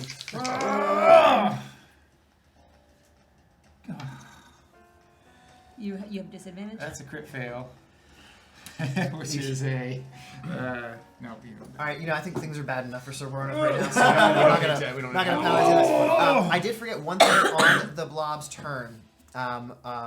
Those of you that are in the room, so Olga and Bornoth, you notice that the figure that was at the table, Lady Nephrilia, shimmers for a moment, and then this image fades, and slumped in its place is a corpse wearing the exact same clothing, same hair, but this corpse is badly decomposed. It's been dead for weeks. Oh, shoot. And so that is Bornoth's turn, and that brings us to that's our knights. Yes, that's the nobles. The nobles, yeah, nobles. So Athliel is waiting for instructions. She sees the blob down there. Her and her husband both have daggers out, but they're not fighters. They did get instruction, however, from Maccabee to make a run for it. So I didn't think the blob was dead at that point, though. well, I mean, we can say, I mean, you obviously would have seen that. So they're prepared, though. They're holding their dash action, ready to make a run for it as soon as the way is clear. So they are following your command, preparing that action, and getting ready. Can I be annoying for a second? I just want to make sure I have an understanding of where everyone is physically. So just to use my hands for a second. Go for it. So there are like tendrily oozy things coming up from the base of the stairs. Not tendrily oozy things, just like a flat puddle. Just straight up Just puddle. flat puddle, yep. but probably scary. Yeah. Then we've got the nobles sort of halfway down the stairs, like Yeah. holding their Yep. dash action. Then we have Bogwood and me on the landing, Yep. sort of looking at everything. Bogwood and Maccabee being pulled in through the door Correct. Yes. with tendrils. Yep. The monster thing just inside of the door. Yep. and On the it's floor. On the floor, Yep. and the other side of its tendrils are pulling in the What- orcs Yeah, from you the can't other see side. that, but that's what's going But that's on. what's happening. And, Okay, and the knights are by the puddle. The knights, one of the knights is by the puddle. He just attacked it on his last turn. Yep. The other knight, Lusar, the kind of the more captainy knight, is back by the nobles, kind of guarding them. Because So it's halfway up the stairs, but it's still shouting enough commands that we exactly, have our still D4. giving Okay, everyone great. mechanically that. Thank D4. you. To That's what I was review, who picturing. amongst us can teleport? I've used my one teleport. Okay. Before we exit my turn, may I do a bonus action? Yeah, sure. Real quick. Second wind. Yeah, go for it. Yeah, definitely. Regaining, Ooh, not 20. No, it's only a that's 2. It's not. because it's a 10-sided. Regaining 16 hit points. All right, and I forgot to make the wisdom save for the wounding as well. So that's actually cocked. That's a fail. So it remains wounded. Excellent. All right, so the nobles have taken a turn. All right, so the nobles have taken a turn. Brings us to the top with Bogwood. You are restrained, and you are very close to being drawn back in. All right. So I need to slink on out of here, and the best way Bogwood knows how to slink is he's gonna talk to the symbiote within him and turn into ooze. Okay. All right. Alex Mack. Wow. All right, so what Bogwood is referring to, what Hans is referring to is, of course, Kurzen's ooze is a magic item that it actually lives inside of you. and you've bonded with it and attuned to it. It gives you the ability, among other things, to take on certain properties of an ooze. Among them is the ability to slip through any opening an inch wide, you and any gear you're wearing even, through open an inch wide or more. So while I won't say that's going to let you escape the grapple automatically, I will say that it gives you advantage on getting your way out because now you're much more slippery, which makes it a straight roll to try and slip your way out if you want to try and go that direction. Okay, so it would just be a straight roll to slip. Straight roll, acrobatics or athletics, whichever you want. Okay, let's do an athletics. Ooh. Oh. Crit fail. No. All right, Wait. so Oh no, this isn't a save, right? no. Oh wait, actually, yes, it is. Yeah, it is. Wait, didn't Yeah. you just get Oh advantage? yeah, though? this is it. Yeah. Wait, And you or have is your this no, a- no, Yeah. I'm sorry. I No, was so gonna this is your say action. this. This is a check. This is a check. But you have yeah. your D4 to help you too. Yeah, but That it's is a actually only crit. on attack rolls and saving throws. JK. Yeah. So since it's not a save, All right, you so can't re-roll it. you do turn slippery and ooze-like, and as you do, your middle section narrows to like an inch and begins to start, but it Same. tightens its grip on you, and it matches the texture of you. And actually, even as it does so, parts of your oozy like consistency now start to interact in strange and terrifying ways with this ooze blob creature that's got you. Creepy. And it's starting to you get the sense that whatever's inside you and this thing are kind of born of the same I guess creature type is too meta to say, but there's certainly a similarity to them that's a little unnerving. So that's your turn. You have bonus action. Let me see if there's anything I can do. I mean, patient defense. And would it be possible to use another equipment as a bonus item? Like you mean like to down a potion? Not to down. It's actually to like break something. To like make something that's probably in my hands break a little. Like that's it. I too. You can use that as your bonus action. That's fine. What is it exactly you're trying to do? I'm using my elemental gem to conjure an elemental. I mean that's an That's a action, right? little- Like well- doesn't it say or is it a bonus action? Well, it says when you use. Oh no, actually it says use an action. Yeah. Never mind. Yeah. So, to break nope, the gem. nope, Yeah. but, nope. Just patient defense then. All right, so you patient defense, so he'll get disadvantage. It'll get disadvantage if it tries to attack you again. That is Bogwood's turn. That brings us to Dame Olga, no longer dominated, but crippled.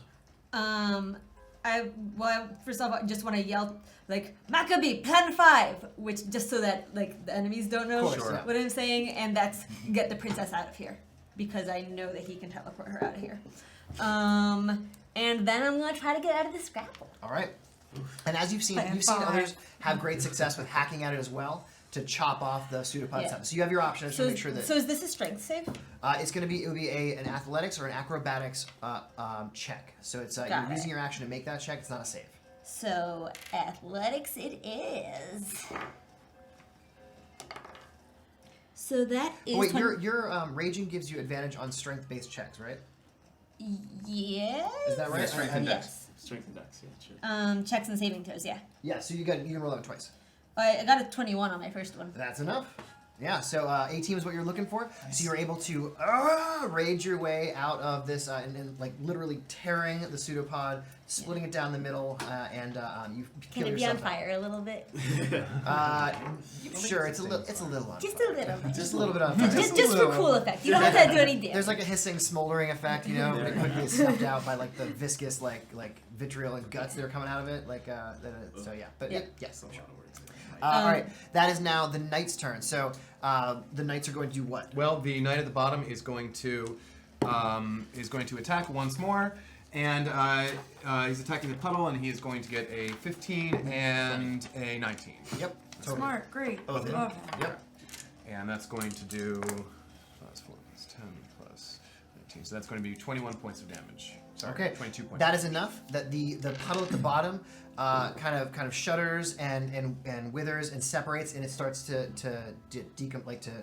disperse. So it's no longer like there's still a little bit of acid on the steps, but it's easily avoided. This thing is clearly no longer a threat. Cool. Seeing that, the captain is going to grab the other two nobles and start to move them down the stairs. Yeah, and we'll say that that's enough to activate their held dash action. That action. now that it's clear, they're going to follow Maccabee's instruction, and with the captain, they're going to start dashing down. And actually, the other knight has movement too. Yep. So all four of them can start making their way down the stairs. And that's enough to get kind of clear of the second level. So they're pretty far out of danger now. Mm-hmm. Yeah. So that's the knights. That brings us to Iera. Cool. Future me is gonna be so mad I did this, but I'm gonna take my other healing potion as well. just in case. So that gives me 1, 2, You don't have any health kits, guys? 3, 4. I do. Well, So 7 plus 4, so that's 11. So I'm just gonna that real fast, just in case I get hit with something, so I don't die. And I'm gonna take a risk, and I'm gonna try that again. And I'm just gonna hope that you guys really roll that die badly. I'm gonna take my 3 sorcery points, 1, 2, 3, to make sure that there's disadvantage. And I'm gonna point my finger at that oozy thing, and I'm gonna cast a level 6 disintegrate. Okay. So we're just trying to get you got a dex save against a 17. All right, so this is at disadvantage. Disadvantage. Okay.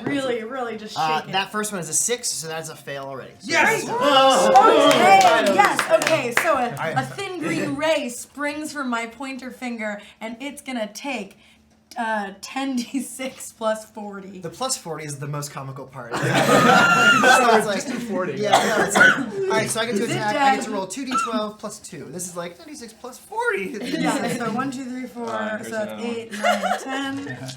Alright. So many. Hang on, just want to make sure this is. And when these clear. splash all over the floor, Hiram's going to be on his hands and knees.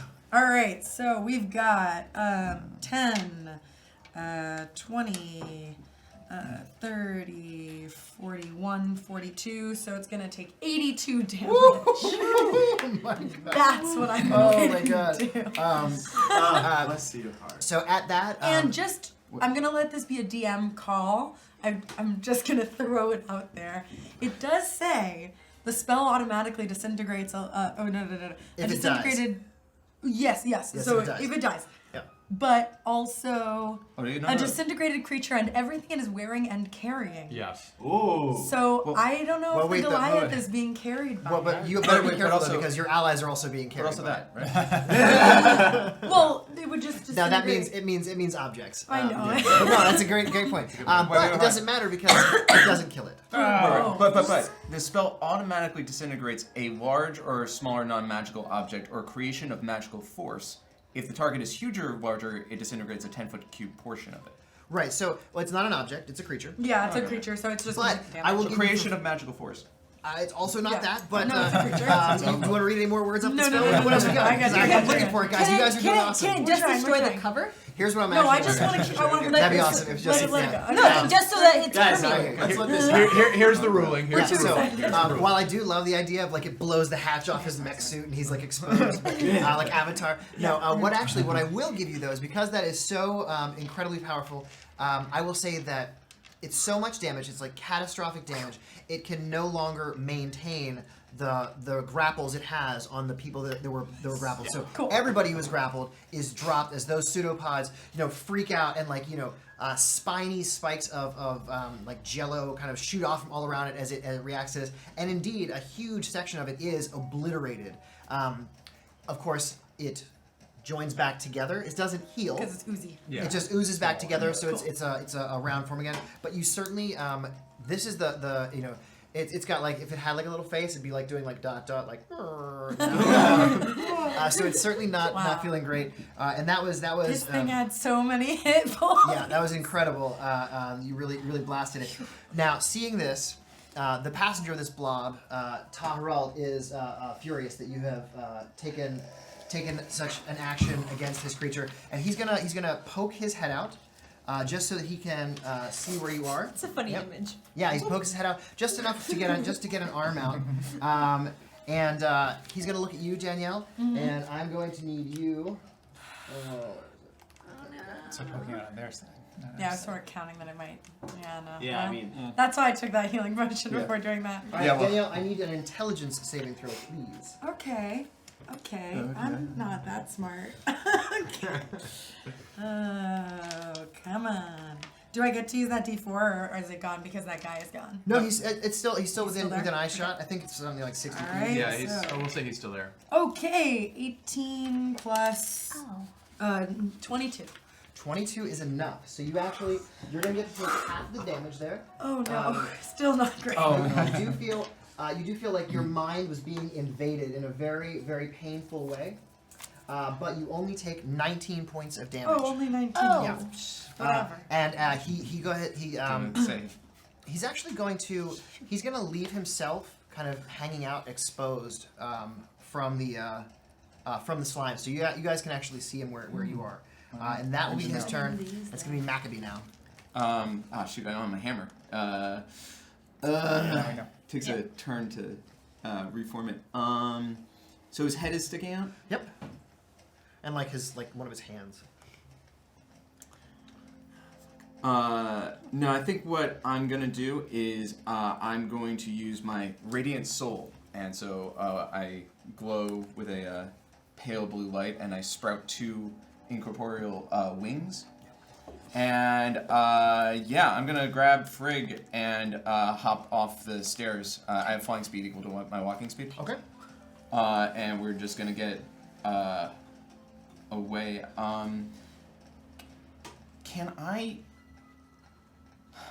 Can I hold a teleport as a bonus action? No. A bonus action. Can I hold a bonus Can you action? hold an action as a bonus action? No. Okay, right? I mean, that's what it is. You can only hold an action. Okay. I just because I didn't realize it before and it would have affected some of the gameplay. I want everyone to know from now on that when I'm raging, allies have advantage on melee attack rolls against any hostile creature within 5 feet of me. Okay. Got it. So that would have applied to Sir Bornoth. But Yeah. Okay. Oh, that could have also. Yeah. That could have had an impact, yeah. But we're not But going it to. will- Yeah, I'm not that's saying why, fine. but we're still here. Yep. So Yep. All right. All right. Then actually, as my bonus action, I'm going to use the rest of my healing light. Before you do that, as you moved away, the blob is going to take its opportunity attack because it does have a pretty long reach. It can reach out 20 feet. Oh. So you are moving out of its reach. That is a 17. AC 17. Yeah. Okay.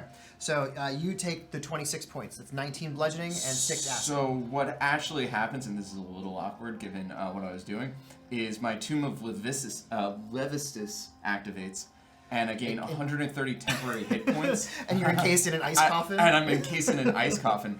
Slide down the stairs. Let me ask you a question. Because it has a pretty long reach, do you want it to be that you had popped your wings out? Because you had to do that first. So you're actually in the air with Frigg in your hands Right. when this happens. So you become encased in ice. Including me? No, he drops Okay. you.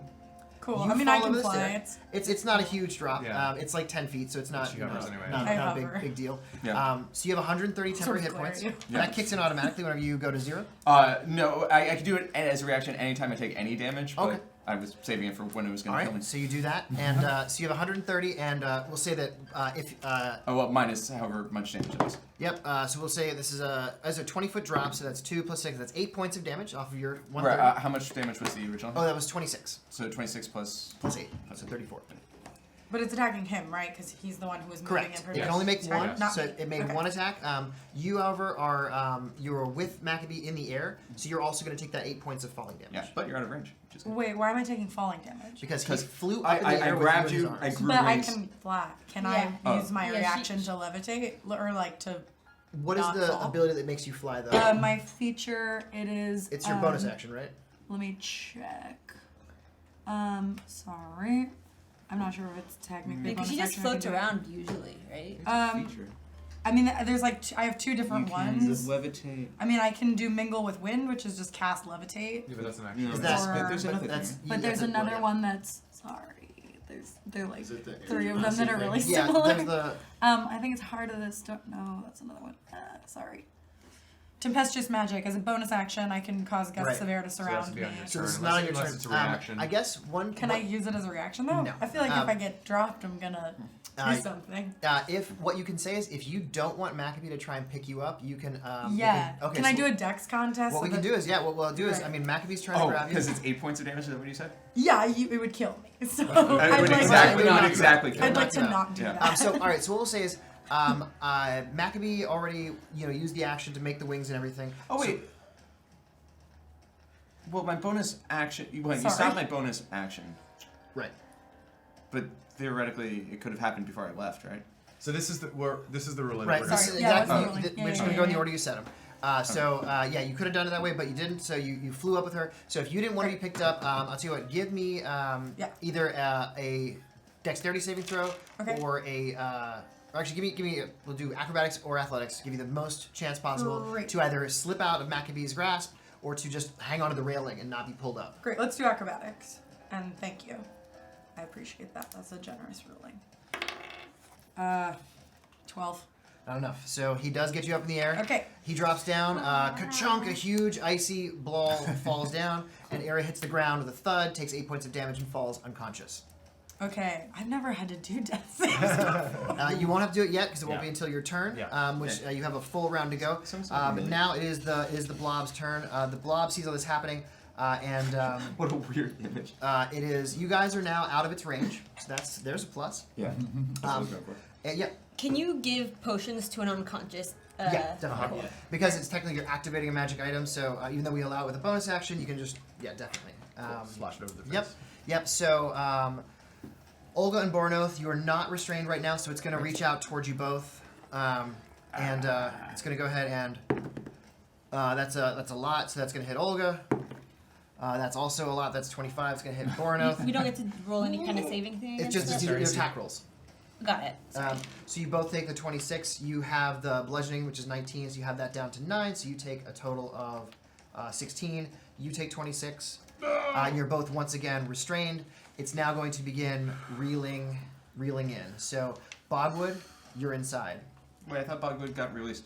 Oh no, I'm sorry. It's got to take a But he's a pup, essentially. Well, no, he's a bunch of He's No, he's Sorry. actually not. What it does is it gives him the property of I slipping see. through, but I he see. stays looking like Bogwood. But you're now kind of slimy coated too. Everybody's getting slimy up in here.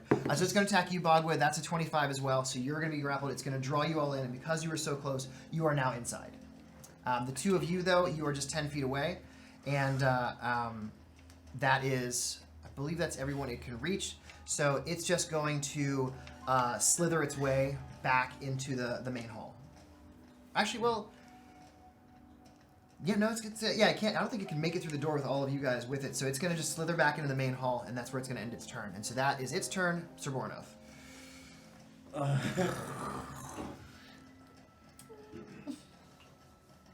It's a strength check You to can do it. Yep. get out, Yep, and you'll get or a hacking away at it. either one. You can make a strength check to just try and burst your way out. I think I told you already the DC is 18 to get out, Yeah. or you can take lots of cuts at it, and if you do enough damage, it'll release you. Right.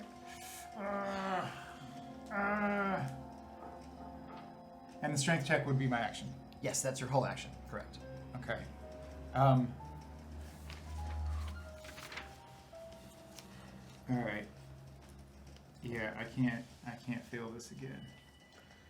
It's an ability check. Okay. All right. Ooh! Strength check-in, out of there. It's not a disadvantage or anything. It is a disadvantage. At So you do not get your D4 because this is not an attack or a save.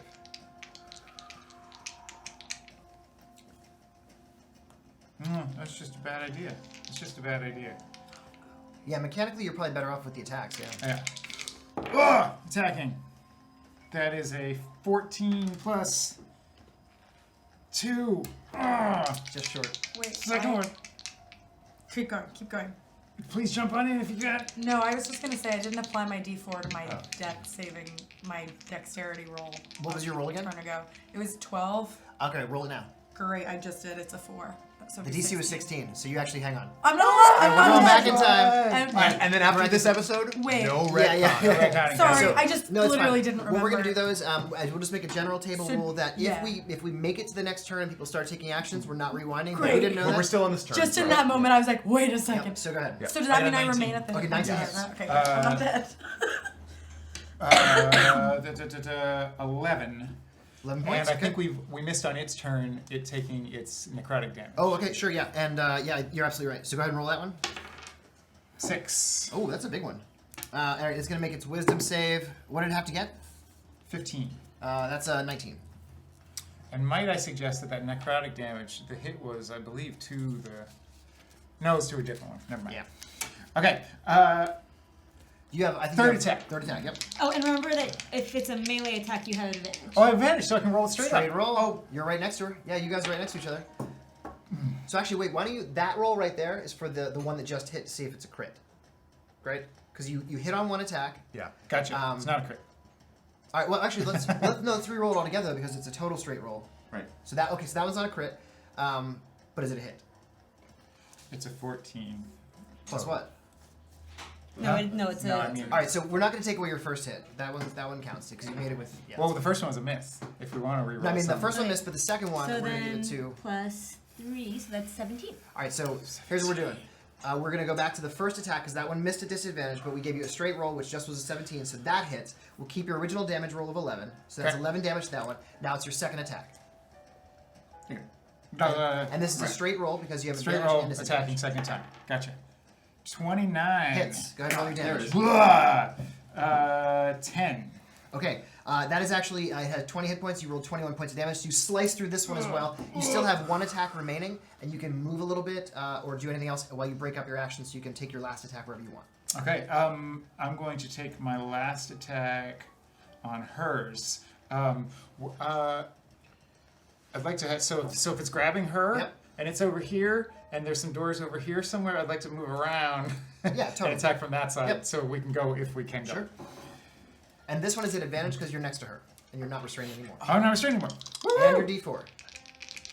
Woo! 22 plus. Yes, more than enough. All right, awesome. 6, 13. All right, it's you hack a good chunk out of it, but it's not enough to sever it, but it is hanging on by not very much. So that is Soren's turn, and it comes down to the nobles. And the nobles are booking it. Yep. They are running Following away. instructions, they're leaving. And the knights are following. And so within a few seconds, the people that you have sworn to protect are gone out of the environment, leaving all of you upstairs. Well, except for Except for the two. This is not blocking the door anymore. Is that No, correct? it's not blocking the door to where everyone else just exited. That's correct. And they have the knights with them, so. And they the have knights and some nobles issue. exiting, leaving the van behind. We cut to the scouts. Ah! Oh my gosh. I'm sorry for that confusion. That's all right. I listen. We're not gonna have anybody dying on like something that you're not gonna feel good about. So like like if you feel like you were cheated a little bit and then you die, no, that's not gonna do that. It's like, wait a second. Only die while feeling good. Yeah, feel Yeah, good about yeah, your yeah. death. Well, no, but now we Hero's know death. that if we moved on to the next turn and No, good yeah, roll. yeah, we're not going to go back. Yeah, yeah, but totally. well, we got away with it But- today, and then And we're still learning, right? Yep. So like going forward, we'll all have a better yeah, sense of the things and we'll we fix it have all at in post. It's disposal. all we're all gonna be It'll be singing so penguins. It's gonna be smooth. fine. One will know that I almost died. So the scouts. Scouts. The scouts have had a nice day, drinking from the canteen and walking around with their energy bars and so forth, and foraging for what they can get. And as you are walking around, again taking the two of you in the shade, and Theod, how are you traveling? You're back to being an eagle. Yeah, because this actually seems like I can fly ahead, rest for a little while. So. Okay. And you guys are walking through, or you're walking along the river. You're walking through the river, and a couple of hours after walking, you guys are making your way. You're making good time. You're maybe about 12, 13 miles from where you started, let's say. You don't have to do a perception check to see, Riley, a number of turtles in the river. Other turtles, just like you. Differently colored, but just different, all different shades of turtle. And there's like maybe about 4 of them. And what you also notice is they're just sort of very, very slowly, slower than a turtle needs to go, just kind of going in and scooping through the water and looking for things. And they don't seem to notice you. What'd you do? Yeah, Riley's gonna approach them trying not to be super excited, but then just also be like, hi, hi friends, and he's saying this, of course, in Tortle, normal speed, like in both common and then switching to Tortle, just too excited, Got it. to just handle himself right now. Okay.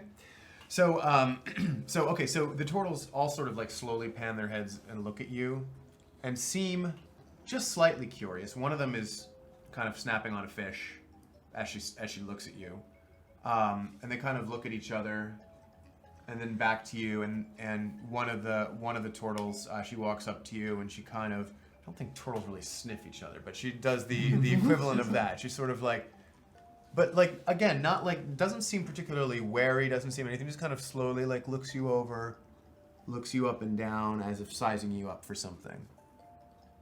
And you're saying you're saying what to them?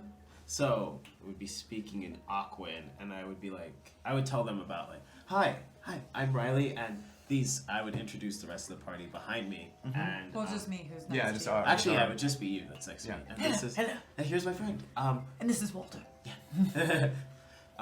We came to see your wonderful land. I'd love to know what you guys know about here, please.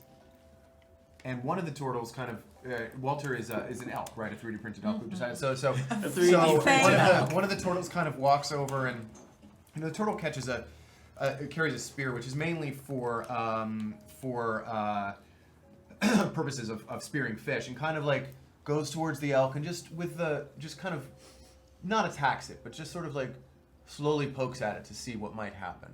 I don't know how Walter responds to that. Walter just sort of gives it a look, like, yeah. what are you doing? Just kind of sees how much the point goes in, sees if he doesn't like jab it, but just to kind of see, is this food? What is this?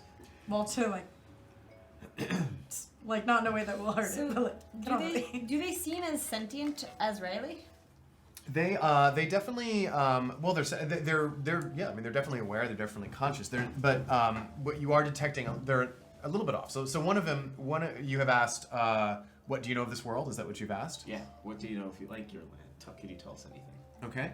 And the sort of the lead turtle kind of says land, river.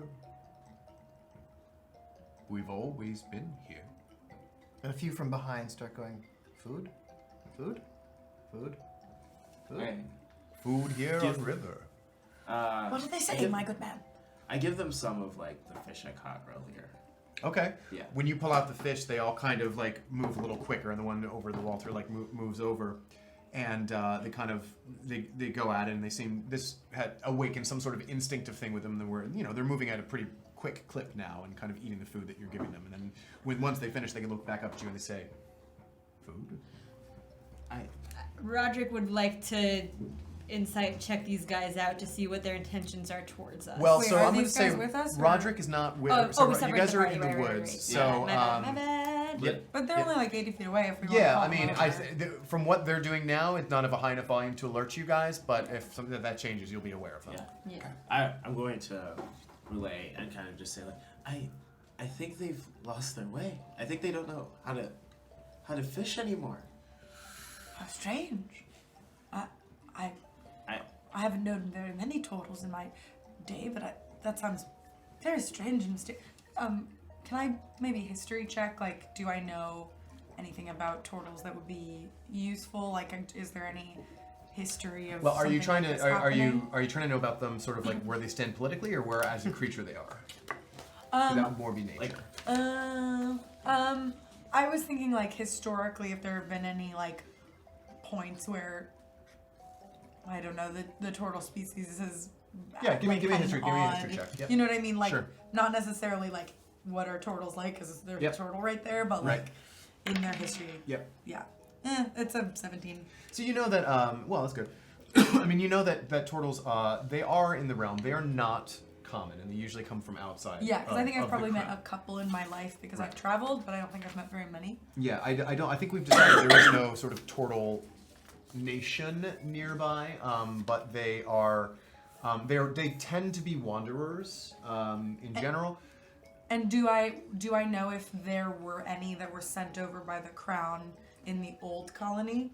I imagine I would have done a fair amount of research on the Yeah. old version of the colony. Yeah, you don't know. There was no specific call out Great. of that. That's fine. Okay. How strange. I don't know what to make of that.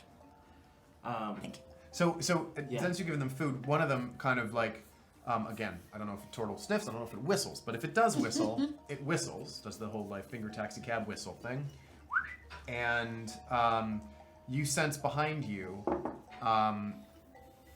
rustling in the trees, very near to you guys, and you are able to see, probably from about 50 feet from you, a giant snapping turtle kind of get up on its big legs, and a couple of other turtles that have just been resting on the other side of it,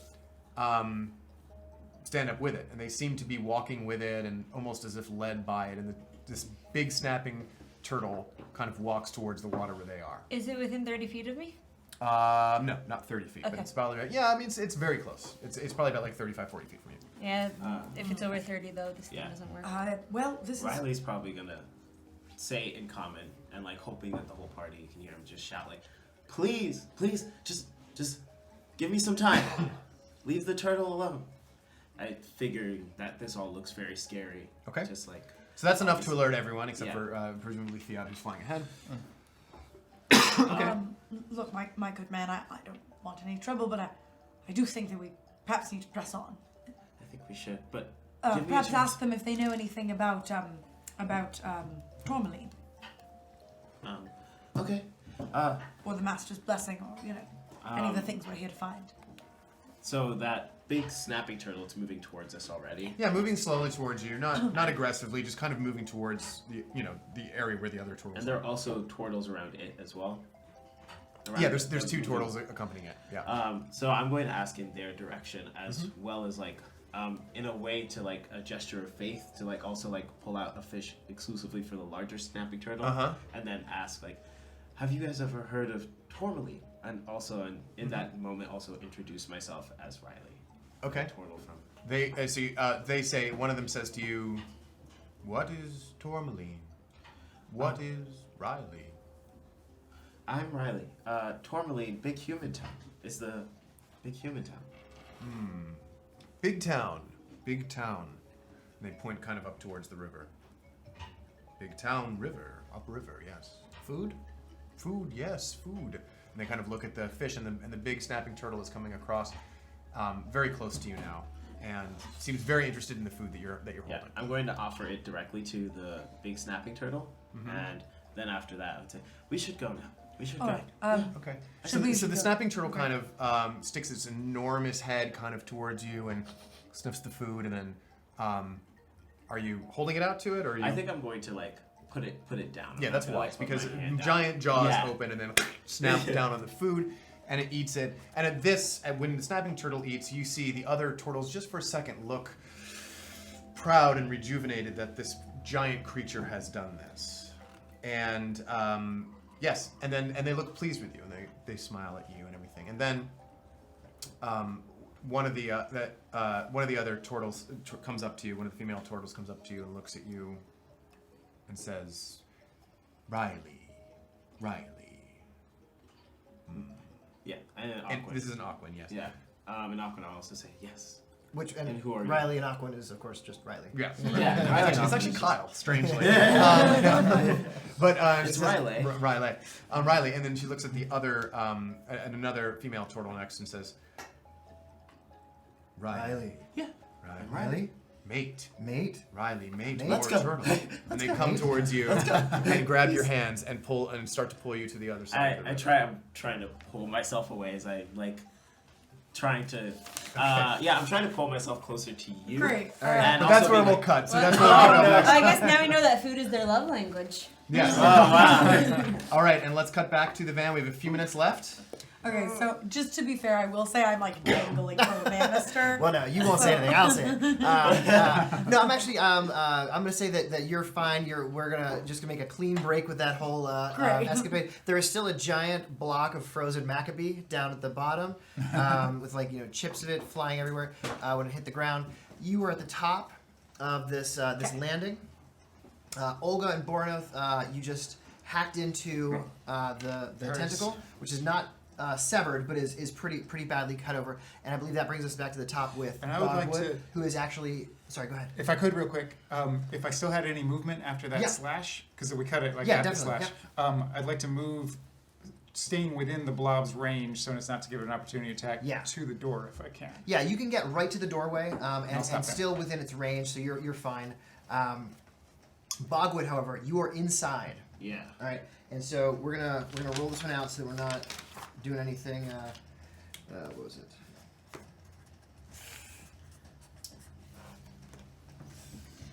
Actually, yeah. All right, so you take 35 acid damage, which you have to 17 Okay. at the start of your turn.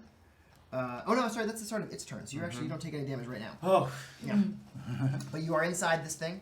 It's not comfortable. You're holding your breath. The sorcerer is in there with you, but his head and his one arm are outside.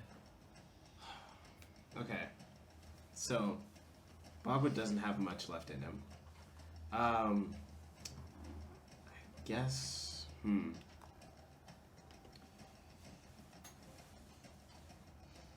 And this seems the color of this ooze seems to be black, right? Like a purplish black. A purplish black. I think I can just. So, and can I try and whale myself out of here? Yeah. Is that a melee attack? You mean attack your way out? What I'll do is it's a strength check to get out, to kind of pull yourself out. Okay. Yeah. It's only, so I can only strength check out. I couldn't. You can try and attack it. It doesn't. He would have advantage on attacking it.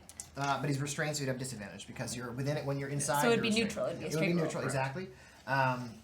But this doesn't seem like you've encountered lots of giant, humongous, gargantuan, you might say, monsters. That if you cut them badly enough from the inside, they will, regurgitate whatever's inside. This strikes you as somewhat different. This isn't the thing with a proper digestive system. It just corrodes things until they're not existent anymore. Okay. I mean, I'm in there with the mage. I think it's highly unlikely that I'm going to get out of here. So I'm going to see if I can pull the focus, maybe break the concentration of the mage in some way, and make this Bogwood's last stand, probably. All right. No. So no, go ahead no, and no. I'm going to give you inspiration for that choice, and go ahead and make your attacks. Okay. Bogwood is going to use his radiant sun bolts, where his fists are going to light up in kind of a golden, aura is going to come around them. So this is the last dragon. This is the end scene. Right, yeah. As he's slowly moving closer to the thing, and they can shoot at from him. So he's shooting inside of this inside of this ooze, and he's gonna just start going at it. And so this will be his first attack. Okay, so that one was a. All right, that one was a 14. Sorry, I just saw math. And actually, we're gonna play for 2 more hours, I think, and just see how long. Yeah, let's see how. All right, sorry, what was the first one? The first one was a 14. That's not the gonna get best, there. Nope. But then he's gonna try that again. And that second one was a 19. 19 will do it. Okay. Just barely. His AC is 19. And so then he's gonna use a key point to use the flurries of blows as radiant bolts. Yeah. So he's gonna do that 2 more times. Okay. So wait, do you want to roll the damage on the first one? Okay. Yeah. Or you can do it however you I was choose. just gonna do all the Yeah, rolls. that's fine. All right. So the next one was a 17. So That'll miss. And the last one was a 26. So That'll that hit. one's a hit. And Were you adding your 4? oh, I was not. No, adding my he's 4. gone. That The knight 4 is has too left far. Yeah, the the building, 4 is gone. so the 4 is no longer there. Okay. Not left the building, left this Yeah, area. yeah. Okay, so let's see. First one's an 8 plus 3, that's 11. And next one is a 7 plus 3, that's a 20. That's a 10, so that's a 21. 21 total? Yeah, 21 total. Nice. And yeah, I don't have any bonus well, yeah, I've used my bonus action for that flurry. Actually, and I think that's gonna have to be it. Okay. That is Bogwood's turn.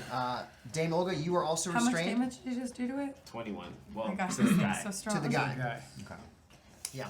Dame Olga, you're inside. You can see what's going on, and you actually, not many people could discern nuances of expression in Bogwood this way, but even through the haze of this creature, you can see that Bogwood has resolved himself to make this his last stand. Does that, Your rage is as powerful as it could possibly be. okay. I guess I'll try to get out of this. What kind of check is that? Is that a strength check? Yeah, you can do a strength check or you can just attack it. It's already taken a lot of damage. Yeah. Okay, great. It's almost done. Yeah. So then let's just attack it, which.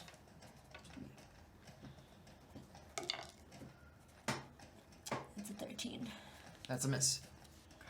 Wait, you get advantage though. Do I have advantage? No, it's a straight roll That's because why I was Oh, originally yeah, going to try to because of the escape. disadvantage, You would have had disadvantage. No, you would have had, that would have been a straight roll too because it's a strength check.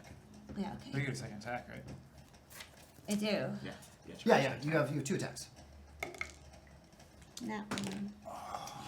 I I'm will say, I mean, Bogwood, you did get inspiration there. If you want Yeah. to throw your inspiration I'm at your throwing it to companion, you. so you can Throwing it re-roll to that you, one. giving you a chance. Okay. And I will say that, the look, like seeing the resolve in Bogwood's face is what That was gives it kind of to what you. I was. That's 17. 17 will hit. Its AC is 17. Roll So damage. damage. Roll damage. Do a bunch of damage. Big pile of damage. Big pile of damage. Come on, girl. Come on. Okay.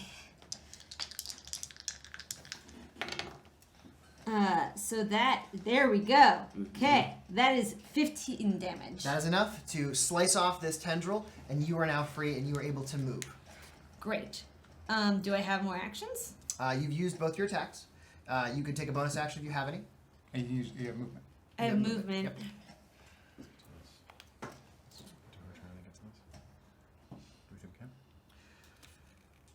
I'm just trying to figure out how to get him out of there. You can skirt around it, and it might take an attack against you, but yeah, I mean it's you're still within range because between you and the door, there's not, or between it and the door, it's only about 20 feet, so it's everything to the doorway is within range. So sorry, explain that. Like in terms of. It's about 20 feet away from the door. that you So wanna use if I to get out of its range, I can bring its attention to me instead of Bogwood. Oh, it's Well, I'm Bogwood's inside inside it. it. Right. Yeah, no. So So there's nothing I can do for Bogwood. you could no, not without any actions left. No, you could try and reach in and grab him, but that would take an action.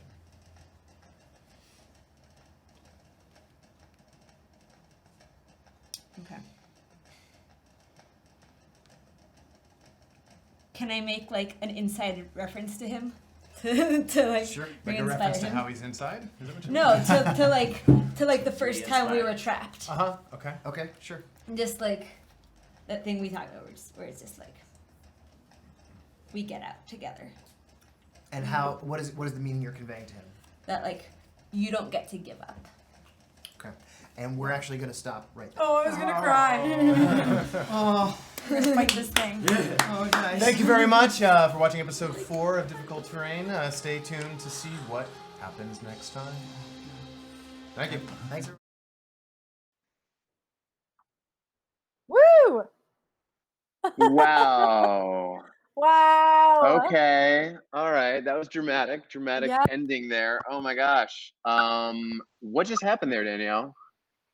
The van is not doing great. That's what happened. The van, Oh my god.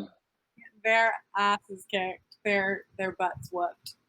Yeah, we got like Yara with like a hit point and a half. I don't know how that's possible exactly, but that's about where we are. We have Maccabee frozen in the tomb of Levistus. We have Bogwood making his last stand, and we have Dame Olga trying to prevent it. And It's rough, man. It's not looking good for Archie at this moment. yeah, no, that's right. The only question I'm seeing right now is, remember when we beat that Kraken though? And yes, I do remember that. So Beating the Kraken. I have to say it's funny because this episode really stood out in my mind because I remember being so determined to cast that disintegrate spell, and then it worked after the second time and it was over 80 points of damage, and I was like, well, surely I just defeated this monster. And you were like, yeah, it looks like it would be kind of sad. And I was like, oh no, what are we up against? So yeah, that's the moment when you realize that you got in a little too deep. we were fighting pretty rough. We also had some fun scout action and a little bit of intrigue with the turtle people in the river, and possible like Riley, our turtle fighter, getting mixed in with some possible turtle mating season. So we'll have to see how that whole thing plays out in episode 5. Yeah, for the moment, let's wrap this up. So Danielle, let's talk a little bit about if anyone, well, first of all, if anyone has any question on, throw it in the chat and let us know, and we'll try and answer it in the next couple minutes. But in the meantime, Danielle, remind us, where can viewers find you now or listen to you? Totally. So the two main projects that are currently happening right now, considering all of the gestures to everything, One is with an arts collective called Lizard Folk. I think Lauren's gonna drop a link in the chat.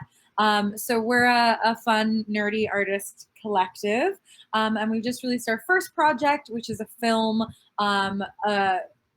that is a bunch of friends playing D&D, shot from the point of view of the main character's laptop screen.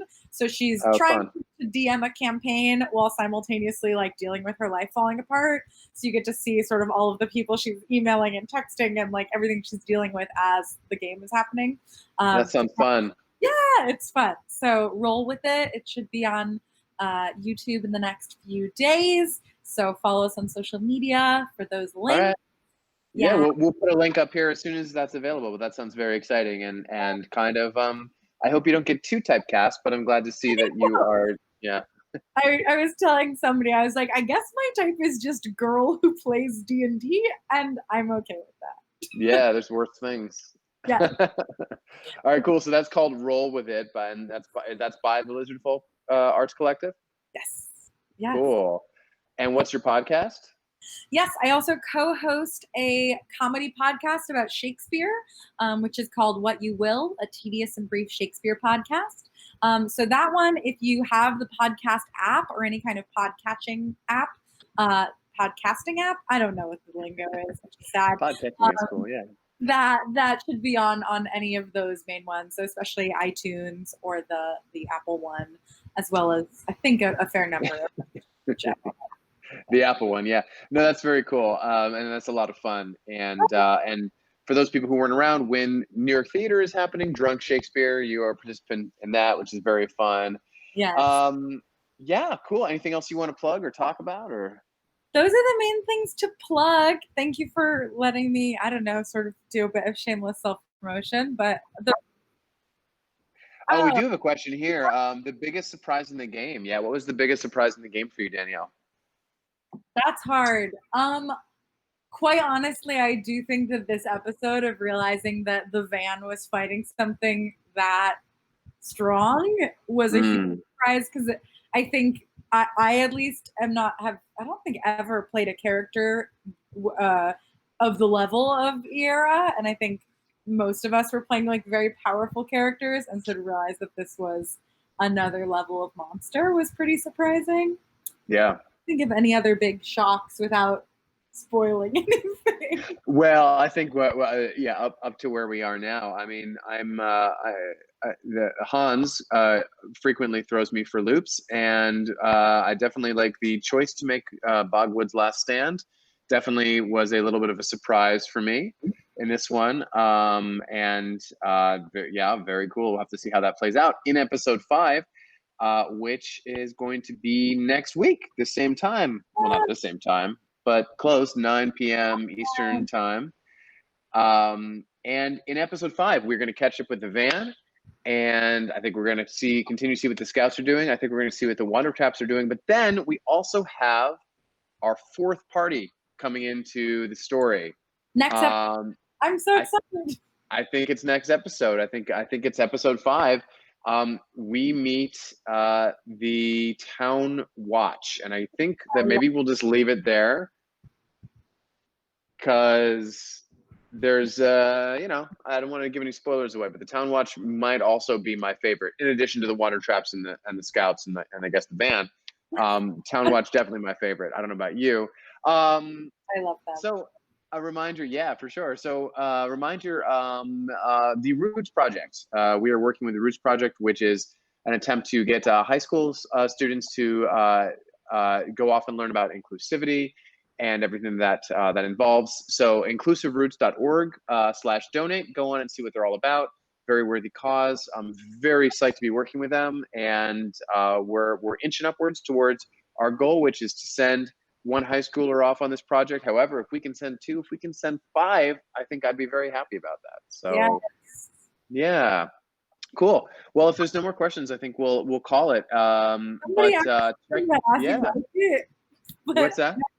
I think somebody asked something about As You Like It. I'm not sure how to rate it.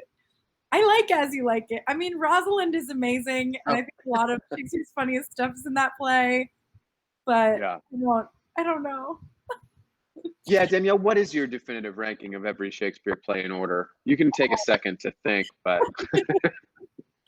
Yeah, that, clearly Titus Andronicus. Yeah, no, that's fun. Yeah, we welcome all Shakespeare questions. That's for sure. That's for yeah. sure. Right in the pocket. I It do is the like best. Titus Andronicus. I don't know if it's my absolute favorite, but No, it's not. Winter's Tale. Winter's Tale is Shakespeare's most meta play, in my opinion. We can get into that another time. Anyway, That's a whole other cast, but whole- but yeah, but yes, in Drunk Shakespeare, you do distill all the works. Well, not all the works, I guess one play, but it is quite distilled, as are the spirits. So it's really a fun time. Cool. So guys, thank you so much for watching, and tune in next week at 9 p.m. Eastern, and we will have a good time catching up with Difficult Terrain episode 5. And stick around. We're gonna raid Felicia again, because why not? Let's go raid Felicia. She needs the help. Yes. So signing off with 20 Sided TV. Thank you.